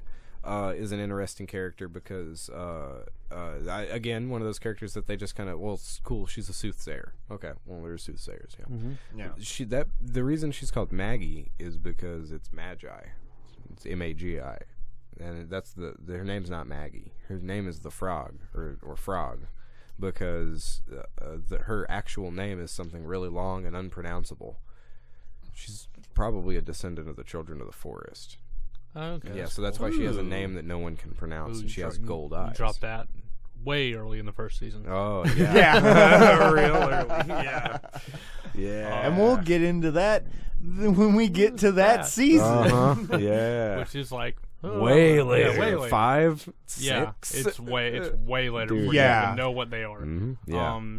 Okay. But the Children of the Forest are referenced a lot in the books. So is there anything else that you guys want to get into? Because I do have a few notes, and I want to kind of run through at least a few of these before we wrap it up. I want to talk about Robert Baratheon for a little bit. Okay. All right. Everybody thinks he's drunk and buffoon. Yeah. But in the way I see it now, after watching it for the second time, he is eternally in mourning for his dead. Dude. Oh, absolutely. Oh my god. Dude, he's a sad boy. Yeah. Dude. That actually goes into one of my notes, so 1 second. Yeah, go ahead. So, what's with the feather that he places, like, on what Lyanna's grave? Lyanna's, yeah. Why does he place a feather on the grave? Like, what is up with that? I was hoping that the books would, like, kind of... They don't talk about it in the show. Since they're all detailed and shit... Like, what's up with that? You know what? I don't know. Let's find out what's up with that. But I will say, I absolutely agree. He is eternally in mourning. Because Cersei even says, like, the first night that they were together. Yeah. Like, that's the thing about their relationship. She was in love with him at one point. She was in love with him. He's never been in love with her. No, I mean, he couldn't be. He's, Yeah, he was in love with one woman, and that's why he drunks and hunts and fucks all the time. Exactly. Yeah, because he can never get over. And that's another thing that's real weird about Cersei is in the first season, Cersei actually describes how he gets so drunk constantly that she doesn't even have to fuck him. Yeah. She has other ways of pleasing a man, and he's so drunk that he can't tell the difference. So basically, she never actually fucks him. She'll jerk him off, she'll suck him off, whatever. Yeah. But she's letting Jaime get that nut in her. Yeah. But she talks about, like, the first time that her and Robert are together. Oh, yeah. About how he's already completely sloshed. He's already sloshed. And she's young, too. And all he says to her is... Oh, man, he says Lyanna's name in her ear. Yeah. He whispers Lyanna's name in her ear. How much of a fucking... God... Of course you would feel Of course you'd feel bad. That's terrible. Oh man. Just like he said, 7 kingdoms couldn't fill the hole she put in them. Exactly. So, yeah. Well, what's the first thing that he does as soon as he gets to Winterfell? He goes to visit her grave. Exactly. And of course Cersei's just like, the dead can wait, and he just doesn't even listen to her. He just says, "Come on, Ned," and just walks the fuck off. I have no idea why he puts that feather on there, man. It's all good. We'll it's not a figure big that deal. Shit out later. It's not a big deal. Reread the first book. Yeah. Right. Right. Where's the feather? I want to talk about Ned for a second. Ned. Right? Because love Ned. Ned's the old crux of all of this, really. I mean, he's the main character of the first season. Yeah, I mean, he starts the game. He starts the game, but he's also real bad at it. Oh, no, he's definitely, he's very bad at it. You gotta think about it. It's just like most of the stakes of the first season are his. Yeah, well, I mean, like he said to Varys, you grew up an actor. I grew up a soldier. Yeah. Yeah. That's right. And he's playing the Game of Thrones as though it has like honor. or concrete rules. And there's none of that. There's no honor. There's no rules. There's nothing. There's just, well, get away with it. That's it. Hey, if it works, don't, if it broke, don't fix it. Then you win. Yeah. And because of that, like I think that, Ned's entire introspection into the situation has to do with him, basically trying to figure out, well, why the fuck am I here, right? Well, I'm here because of an order from the king. Order from the king, and then it becomes like, okay, well, I'm here because my wife is afraid about Lysa and John Arryn. Okay, so who killed John Arryn? Well, find this book that's the lineages of the houses of the Seven Kingdoms. So the lineages of the houses of the Seven Kingdoms is how the black hair thing, right? Yeah. And then once he finds that out, this dumb son of a bitch goes and talks to Cersei. You better go take a ship out of here because I know what you did. I'm going to tell on you. I'm going to tell on you. That's exactly what he does. I'm going to go tell on you. And she's like, okay, whatever. Let's play this game, I've been way better at this game than you are. Right. Yeah. Uh-huh. She's been living in it. That's right. He has. Yeah. She's been trained by Tywin Lannister. Honestly, I think what's probably surprises him the most is that everybody knew. Yeah. Like, dude, every fucking body knew. This wasn't news to other people. Yeah. He thought he had a bombshell to drop. And it's like that Cosby shit. It's like that Cosby shit. He told him, and everybody was like, "Yeah, we've known that for years." Was it Varys that actually asked him, like, when he was like put into the dungeon, what is honor worth? What full thing made you tell Cersei that you knew? Jesus, man. And he's like, it was mercy. It was mercy, or it was the right thing to do. Yeah, it was mercy. It's just like and where's mercy gotten you? Where's your mercy gotten you, man? Yeah, like. God, I definitely want to talk about the last scene with him and Joffrey. Well, Varys did not want to see Ned go, man. No, like absolutely. Varys, like, he liked Ned as a leader, and he wanted to bolster him into that place. Yeah, you know, he would have been okay with Ned being the guy. Yeah, but. So, anyways, so you were saying the last scene with him and Joffrey. Okay, let's talk about a little bit before when Sansa goes to Joffrey and it's like pleads for his life. Yeah. And Joffrey is like, well, if he bends the knee, calls me king, I'll let him go to the wall and take the black. Right. And of course Varys goes down and like explains the situation. All you got to do is bend the knee. And of course Ned's all like, no, you want me to sacrifice my honor? And he's just like, I want you to live. Yeah. Well, it's that, and it's like, is your honor worth your children? Yeah, exactly. That's really what convinces it. Because that's Ned is such a, like... He doesn't care about himself. He will die for his honor. Yeah. Exactly. His whole thing is honor. Like he said, like, I was prepared to die long ago. That's right. Yeah, exactly. Yeah. Mm-hmm. Well, then, we get to the scene where... the worst scene in the fucking show. They read what he did wrong. He bends the knee, calls Joffrey the king, says he's going to the wall, and then... Of course, Joffrey, being the little shit he is, it's like, that's the mind of women. I want his head. Yeah. That's... Oh, man, it's awful. Because he gave up his honor. Yeah, and got nothing for it. And got nothing. And that, which is like... dude, that's the worst gut shot for him. Well, it's the worst gut shot for us as an audience.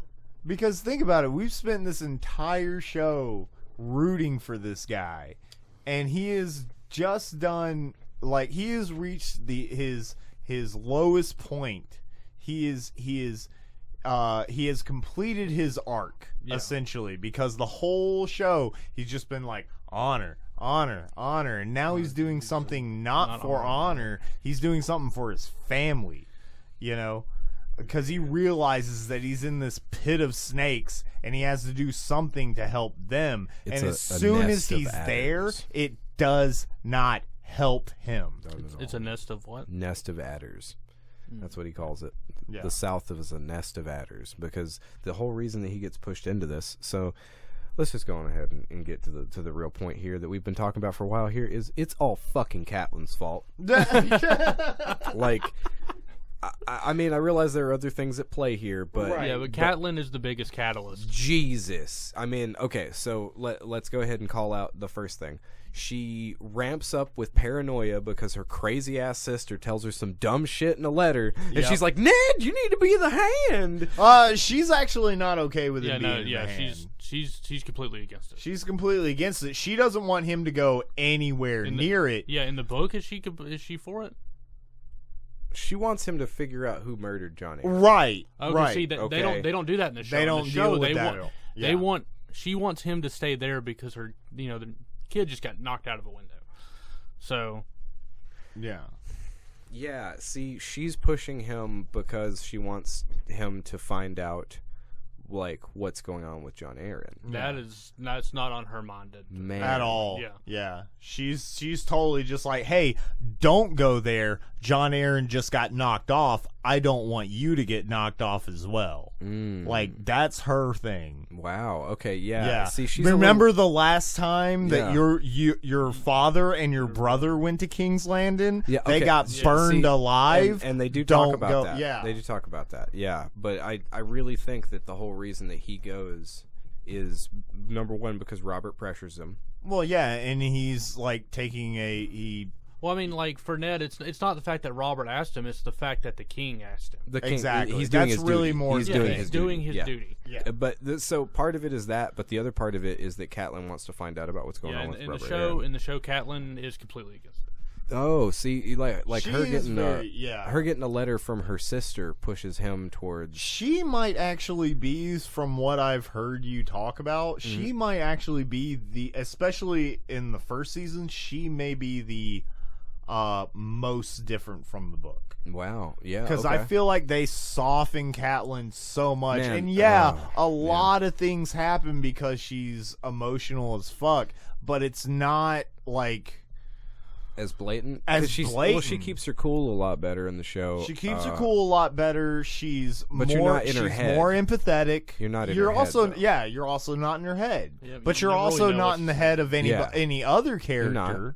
Either. Yeah, but you can see Ned's face and tell what he's thinking. But my I mean, as long as I'm not just thinking this completely incorrectly, I'm pretty sure that she pushes him at least a little bit because of that John Aaron situation. Like, she wants to find out what. No, I mean, like, in the show, if I remember correctly, she does ask him about John Aaron after he gets there, right? Yeah. It's only after the fact, but that's after he's already gotten there and he's already accepted the position. See, I remember him laying in bed with her and him basically saying, "I don't want to go." No, like, the laying in bed scene in the show is just her making fun of Robert Baratheon. A lot of it. Oh, okay. And I think he does mention to some degree that, because it's obvious Ned doesn't actually want to. He didn't want to go, man. But he has to. Yeah, he has to. Because that's what it is. Because he says, "Well, I have to," and she says, "No, you don't." Yeah. Yeah. I wonder if I'm misremembering this, but I really think that was the motivation in my head about what was going on with Catelyn. But okay, so beyond that then. Well, you're wrong, Philip. I might be completely You're just so wrong. So beyond that then, when she goes out, basically when everything ramps up, her idea to fucking capture Tyrion. Yeah, no, was that I think that was the dumbest move she made the first season. That's the dumbest move. That is the dumbest move. Because that's what started everything. Mm-hmm. Yeah. Why would she capture him? Because she wanted leverage because of her daughters? Because he was there, and at that point she believed that he was the one just who like sent I'm thinking, the assassin. like, if because of the dagger. Why. Now, again, remember what I was saying about Lysa and Littlefinger? Yeah. And Littlefinger planted the dagger from Tyrion you could tell that for a few reasons. Like, one, Tyrion makes the point, it's like, what smart person would use send their own dagger? Exactly. Right. Exactly, yeah. And then second, Littlefinger's like, oh, I know where that dagger came from. Exactly. It was mine. Yeah, that's right. I won it in a bet off of Tyrion. Yeah. Off of Tyrion, Yeah, that's right. And Tyrion won it off a bet. That's what it is. Him. That's what it is. Yeah. Mm-hmm.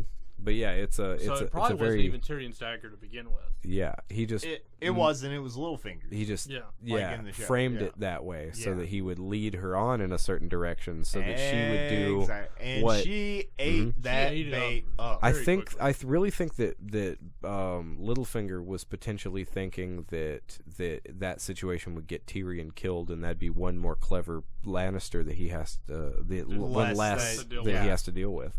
You know, so I think that's part of what all that is that, you know, Littlefinger was manipulating Catelyn the entire time. Well, I mean, yeah, but he wasn't expecting, you know, her crazy ass sister, or Bronn to, you know, come really in and save the day. Bronn. Bronn's the shit. Yeah. He always mixes it up, man. So, all right. Yeah, go through your notes. We'll go through mine, and then we'll see what else we got. That I have left. So this the first episode sets up the relationships of the Starks really well, like within the first couple of scenes that they're introduced. I'm talking about like when Robert and Jon Snow and Bran are like shooting the arrows, and Catelyn and Ed are like looking over and like. You know, it sets up all of their and this is just pedantic. Hey, I really like cinematography and the way narratives are shown visually kind of guy. Like, you know, Kyle, I don't know if you know about this about me, but I watch special features before I ever watch movies. Like, I love behind the scenes shit. So, like, that's where this is coming from. Like, I love the way that, you know, of course, Rob and John are standing there with Theon and Bran shooting the arrows, and they're teaching Bran, so it's just like this younger brother with these two older brothers, and then, you know, John's the one who leans in and says, hey, you know, do well, Father's watching. Yeah, you know, absolutely. And then we go over to Sansa and Arya taking knitting lessons, and then Arya's and like, fuck that, I'm gonna go shoot arrows. Yeah, well, yeah. Well, and that was one of the other notes that I just crossed out, but since you brought it up, Arya sucks at sewing. Oh, man. She's real bad. They make a much bigger deal about that in the books. I'm sure they do. Oh, man. You wouldn't believe how much that Septa Mordain is like, why can't you do better? Oh. Yeah, because she's praising the shit out of Sansa in the show. You know, so that like sets Sansa up as more the girly girl, and obviously Arya is more the tomboy, and then she shoots the arrow and it's perfect. Yeah, and it's perfect, and she's just like, ta-da, essentially, and like Bronn chase. I'm just saying, like, that I really like that. Yeah, I think the show does a really good job of setting up their like family dynamic. I would say equally as well as soon as the Lannisters step foot in Winterfell too. You know, like as soon as they step in, Tyrion's a prick. They do a lot of Jaime looks like what he does, you know. Cersei has that stone face, you know. It's all right. Jaime in the Joffrey first scene, he looks like a douchebag. Yeah, immediately. Absolutely. Yeah. Dude, he immediately walks up the first time you see Jaime. What's the first thing he does? I don't remember. What? He checks out Cersei. Oh, whoa, what? Okay, so really? Cersei is watching the rituals for Jon Arryn's death, up on a balcony, and she's just kind of leaning over the side, and you see Jaime's like saunter over, and and the first thing he does is check her out. Man, that's funny. No, I don't. Blink and you'll miss it. Those nuances, man. Yeah, dude. Yeah. So nice. they do a really good job of just really setting up every character that you see. Agreed. That's something that this show, which is the same with Daenerys and Jorah and all those people too. Like don't tell, man. Yeah, like Tywin Lannister. The first time you see him, you know exactly who this guy is. You know exactly who he is and what he's about. Man, that look on Charles Dance's face. Oh my God, he plays Tywin so well. Woo! I love him, man. Let's see more notes. Why are snakes a gift?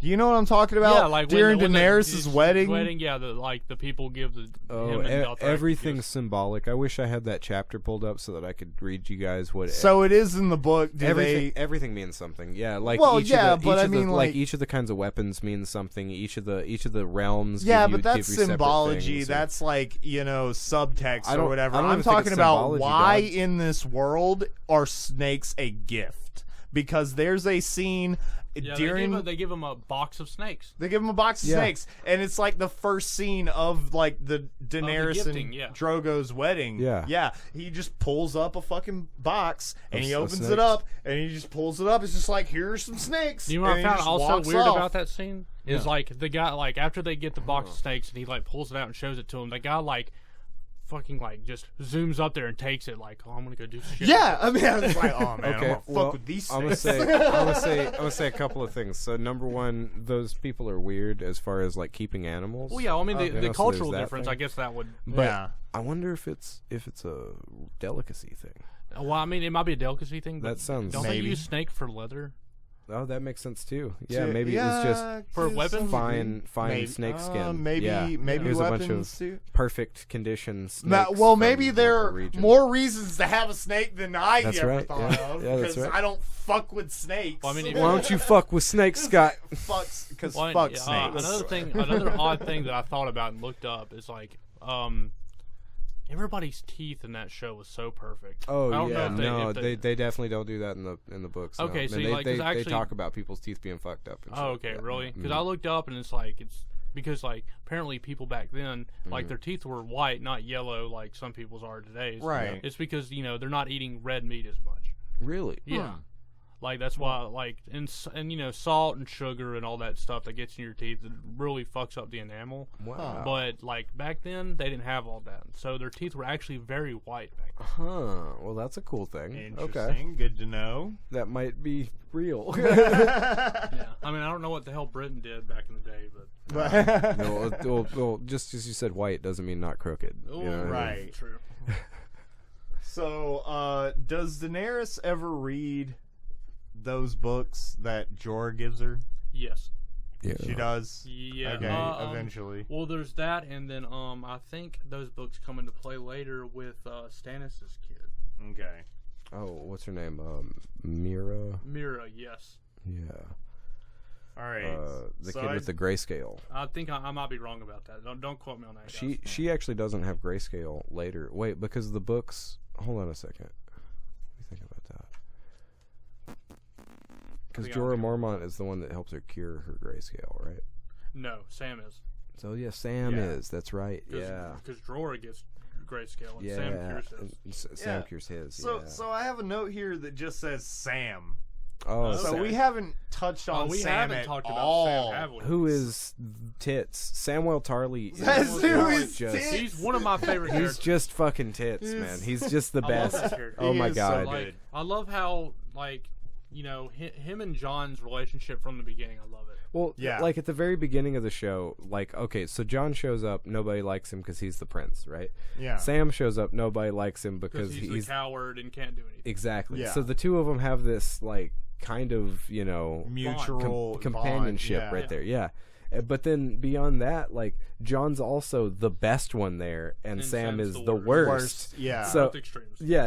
It becomes this weird. This Well, I mean, little, also you kind of can't say Sam's the worst at everything because you see later on, when they bring the bodies in and they're Yeah. frozen, it's Yeah. like the smell. He's the one that actually notices, Yeah. hey, Hey. they're not rotting. But I also think everything about Sam is pointing towards this motherfucker's going to be a maester. Well, and You know what I mean? No, Absolutely. definitely. They're because, setting that up as like, early as possible. The Maester first brings him on when he's a what is he? Maester Aemon. Yeah. When he gets appointed in the Night Watch? What is he called? He's a steward. That's it. He's a Oh, steward. that's- He's yeah. a steward The to Maester Maester's Aemon. like, I'm Yeah. gonna help you, or you're gonna help me in the library. Yeah. And Yeah. then he starts reading. Yep. Yeah. That's right. He's also really a lot more perceptive Yeah, I was gonna say than Yeah. a lot of Yeah. people give him credit Yeah, for. man. So Mhm. there's a scene. I don't remember exactly what's going on, but it's him and John. I think it's when John is has pretty much decided.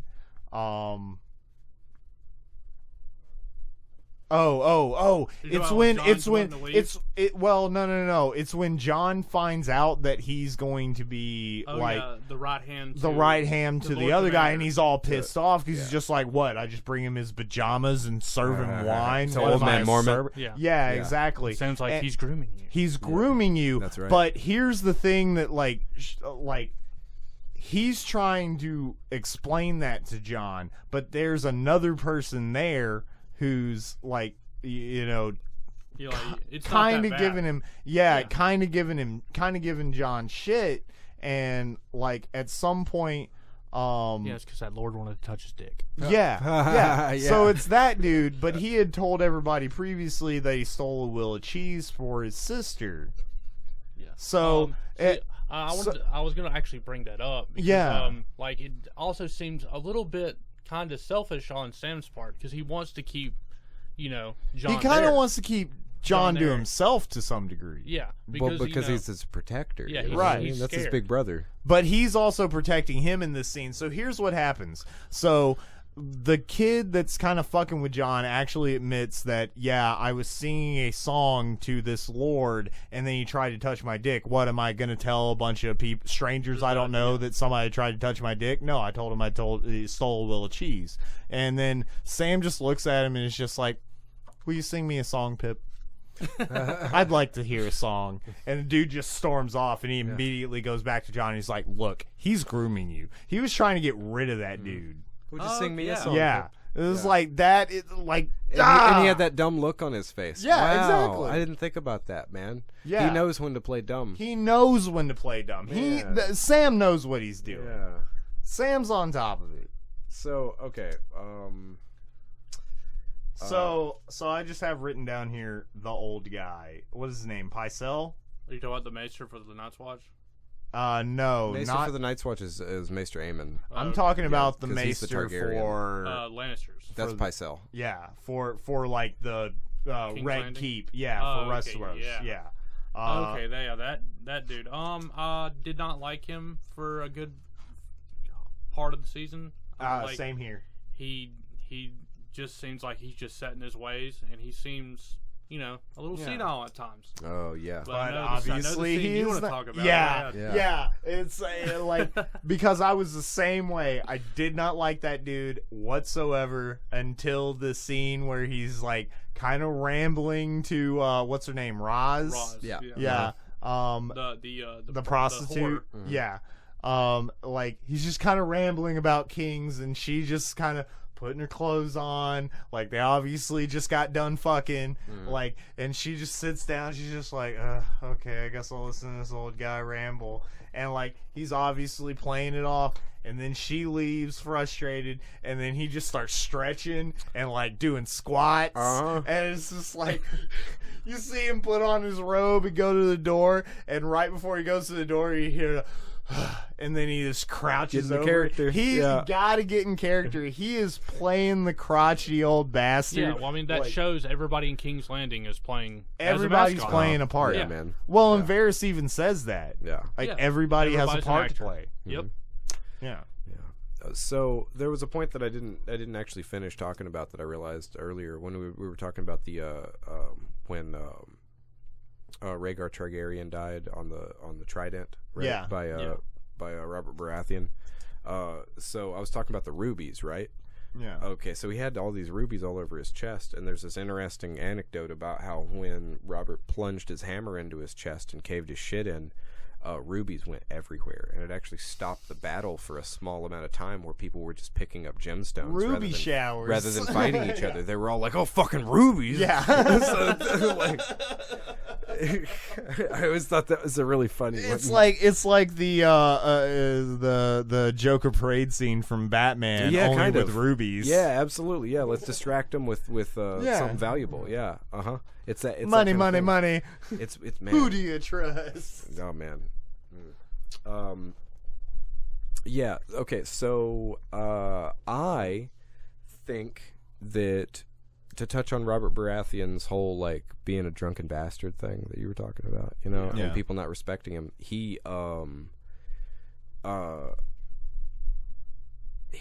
trying to hold it together.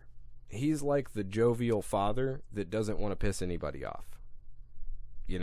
He doesn't want to step on anybody's toes for real. He wants everybody to have a good time. You having a good time? I'm having a good time. Let's have a good time. Don't worry about it. He just wants everyone to leave him alone. Yeah, that's really it. He That's wants really to, it. He wants That's to do it. his own He thing. thinks that if he doesn't give a fuck if they're happy. No, but he thinks if he like throws a party and if he does the thing, then he'll get left alone. That's all he wants. I can totally see that when, especially when Joffrey gets bit by Nymeria. Nymeria. Mm-hmm.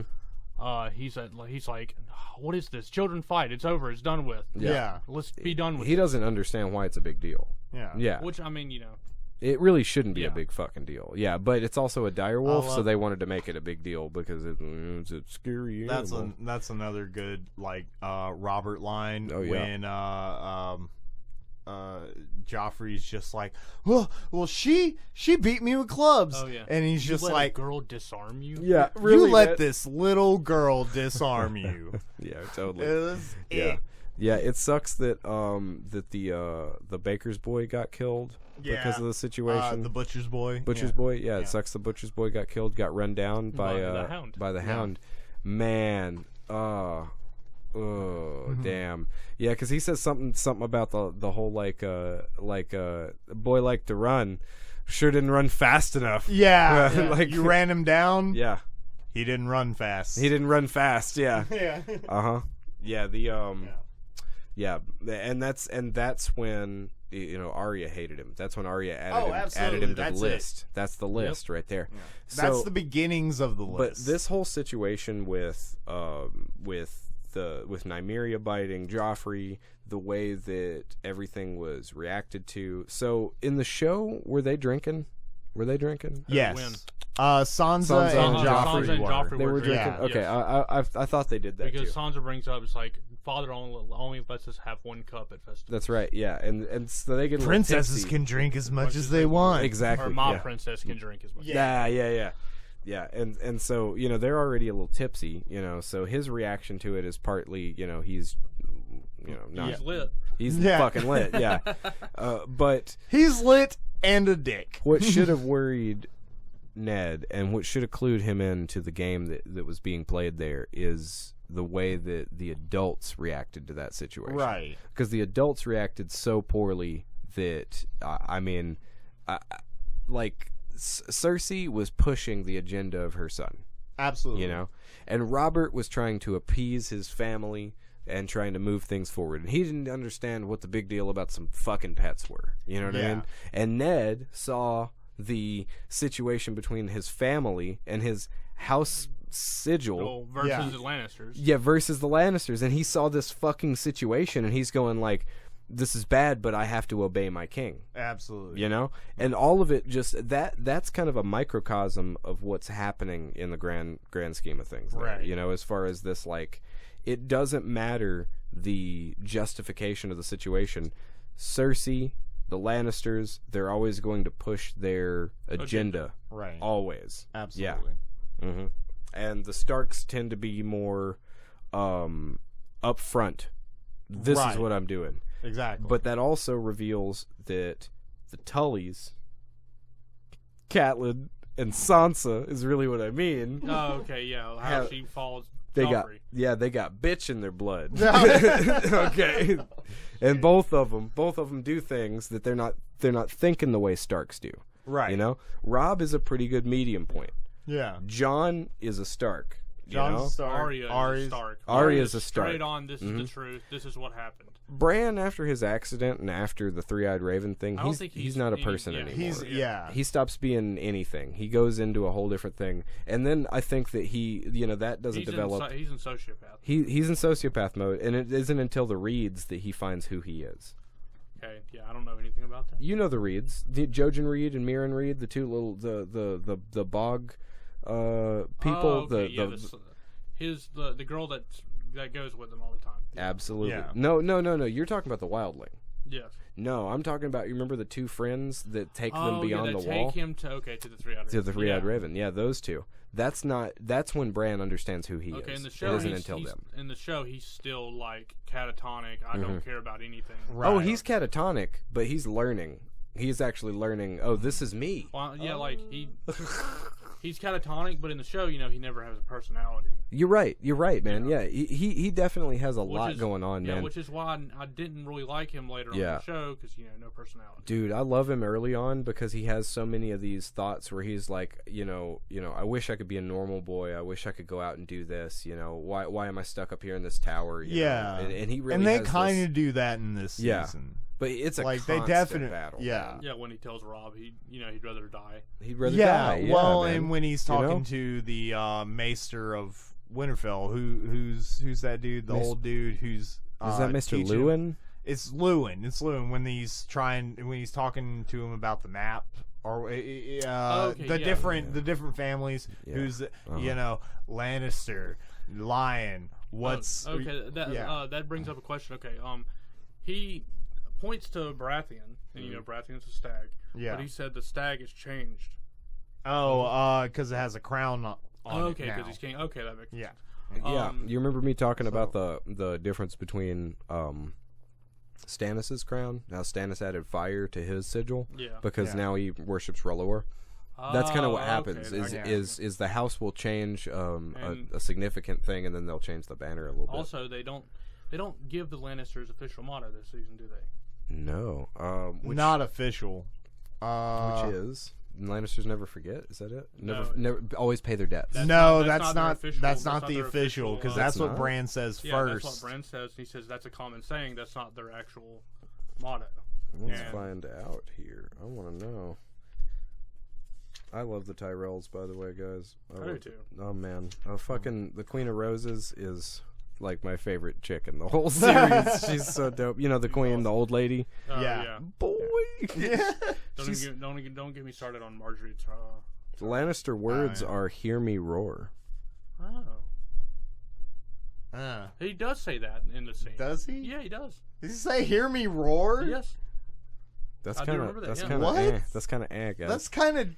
Yeah, I don't know. Compared to everybody else's. Yeah, everybody else's. Yeah, winter is coming. House Baratheon ours is the Fury. Yeah. Yeah. That's pretty good. Let's see. Aaron is as high as honor. Yeah, nice. Family duty honor is House Tully. Yeah. Which. Bran and the Maester talk about that line a lot. They do. Yeah. In that scene. Wow, House Tyrell is growing strong. Because they're the garden. Yeah. Okay. Yeah, man. Yeah. High Garden, as a matter of fact. Oh man, House Greyjoy. House Greyjoy. I'm a dick face. Yeah, that's exactly what it is. I am a dick face. It's we do not sew. They don't have pants there. No pants. They don't. No pants. Well, I mean that would also mean no shirts either. But Martell is unbowed, unbent, unbroken. That's a cool one. And then Targaryen is fire and blood. Yeah. Just to Targaryen is always the coolest. Yeah, for real. But speaking of Lannisters and Starks, I really like the fight scene between Jaime and Ned. Oh yeah, you know what I'm talking about? Yeah. It shows how proficient Ned is as a fighter. Yeah, well, just how good Ned is. Like because we hear all the time that Jaime is a good fighter, one of the best. Yeah, one of the best. This is like, but Ned could hold his own against him without a problem. Yeah, and there's several times throughout the series where Jaime's trying to egg Ned on. Ned. At one point, he wants to spar him, and Ned's like, no. And then Jaime's like, why not? I don't want a man, I don't want to know what. I don't have to know how I fight. No, it's I don't want to show a man who I might fight in real life how I actually fight. Yeah, something to that extent. Yeah. Essentially, I don't fight. I don't fucking trust you. Is what he's saying. Yeah, exactly. Yeah, but I do love that. Like that's probably the best fight scene, like actual like ooh shit could actually go down like kind of fight scene in the show. So I needed to mention that. Man, I hate it when Jaime rides up on him and breaks his leg. Yeah. Like rears back on the horse, lands on him and everything. Because that's when Janos Slynt dies, right? They kill Janos Slynt and they fucking murder like all of his boys, and then they take Ned with a broken leg to the prison. That's a tough scene. So guys, I just have written down here, no gold. Oh yeah, Mord. I love Mord. Dude, that guy's awesome. He's just no gold. Little man, no gold. No gold. Dude, I love that guy so much. I love the fact that it took Tyrion multiple tries to get through to him. Absolutely. He had to learn how to explain How do I reduce this? You're a smart fellow. Yeah. Uh-huh. So, also right after that scene, I love when the confession scene when he's confessing. No, yes, I love the scene. I want to talk about the scene. Yeah. It shows just how clever Tyrion is. Oh yeah, absolutely. Mm-hmm. Because the whole time he's going through like sexual exploits and shit, to make everybody feel uncomfortable. Exactly, is the whole point. And then at some point they were just like, "Hey, this trial's about how you tried to kill Bran." He's like, I did that? Oh, I didn't do that. Yeah. It's like, I'm confessing all my others. yeah. Exactly. But I didn't do that. I'm not a murderer. I'm not a murderer. He milked his ill in the stew. Yeah. Which his sister ate. Yeah. Or at least he hoped He hoped she did. The scene was great. Yeah, man. Yeah. Oh, okay. So we'll go back to Syrio here. So, why doesn't he pick up a real sword when he's fighting those guys? Remember, he uses skinny swords. He can't use a big sword. Remember? Oh yeah, he uses a rapier. Yeah, exactly. Sword. Yeah. Like think about like. So is that why? Yeah, think about like a fencing remember, sword. He said he doesn't use two hands on a sword, and that's that's right. what all those claymores use. Okay. I guess because the wooden sword was kind of more of like a. It's lighter, so he'd be able to wield it with one hand. Yeah, but and yeah, he's but able to move. Yeah. But I mean, he took out pretty much all of them with the wooden sword. Yeah. Okay. I mean, I was just wondering. Yeah. I was just like, why didn't he just? Because he's got three. Hey, man. He's got three he can choose from. You remember that scene in 13th Warrior, right? You know, I cannot wield this. Grow stronger, little brother. Oh yeah.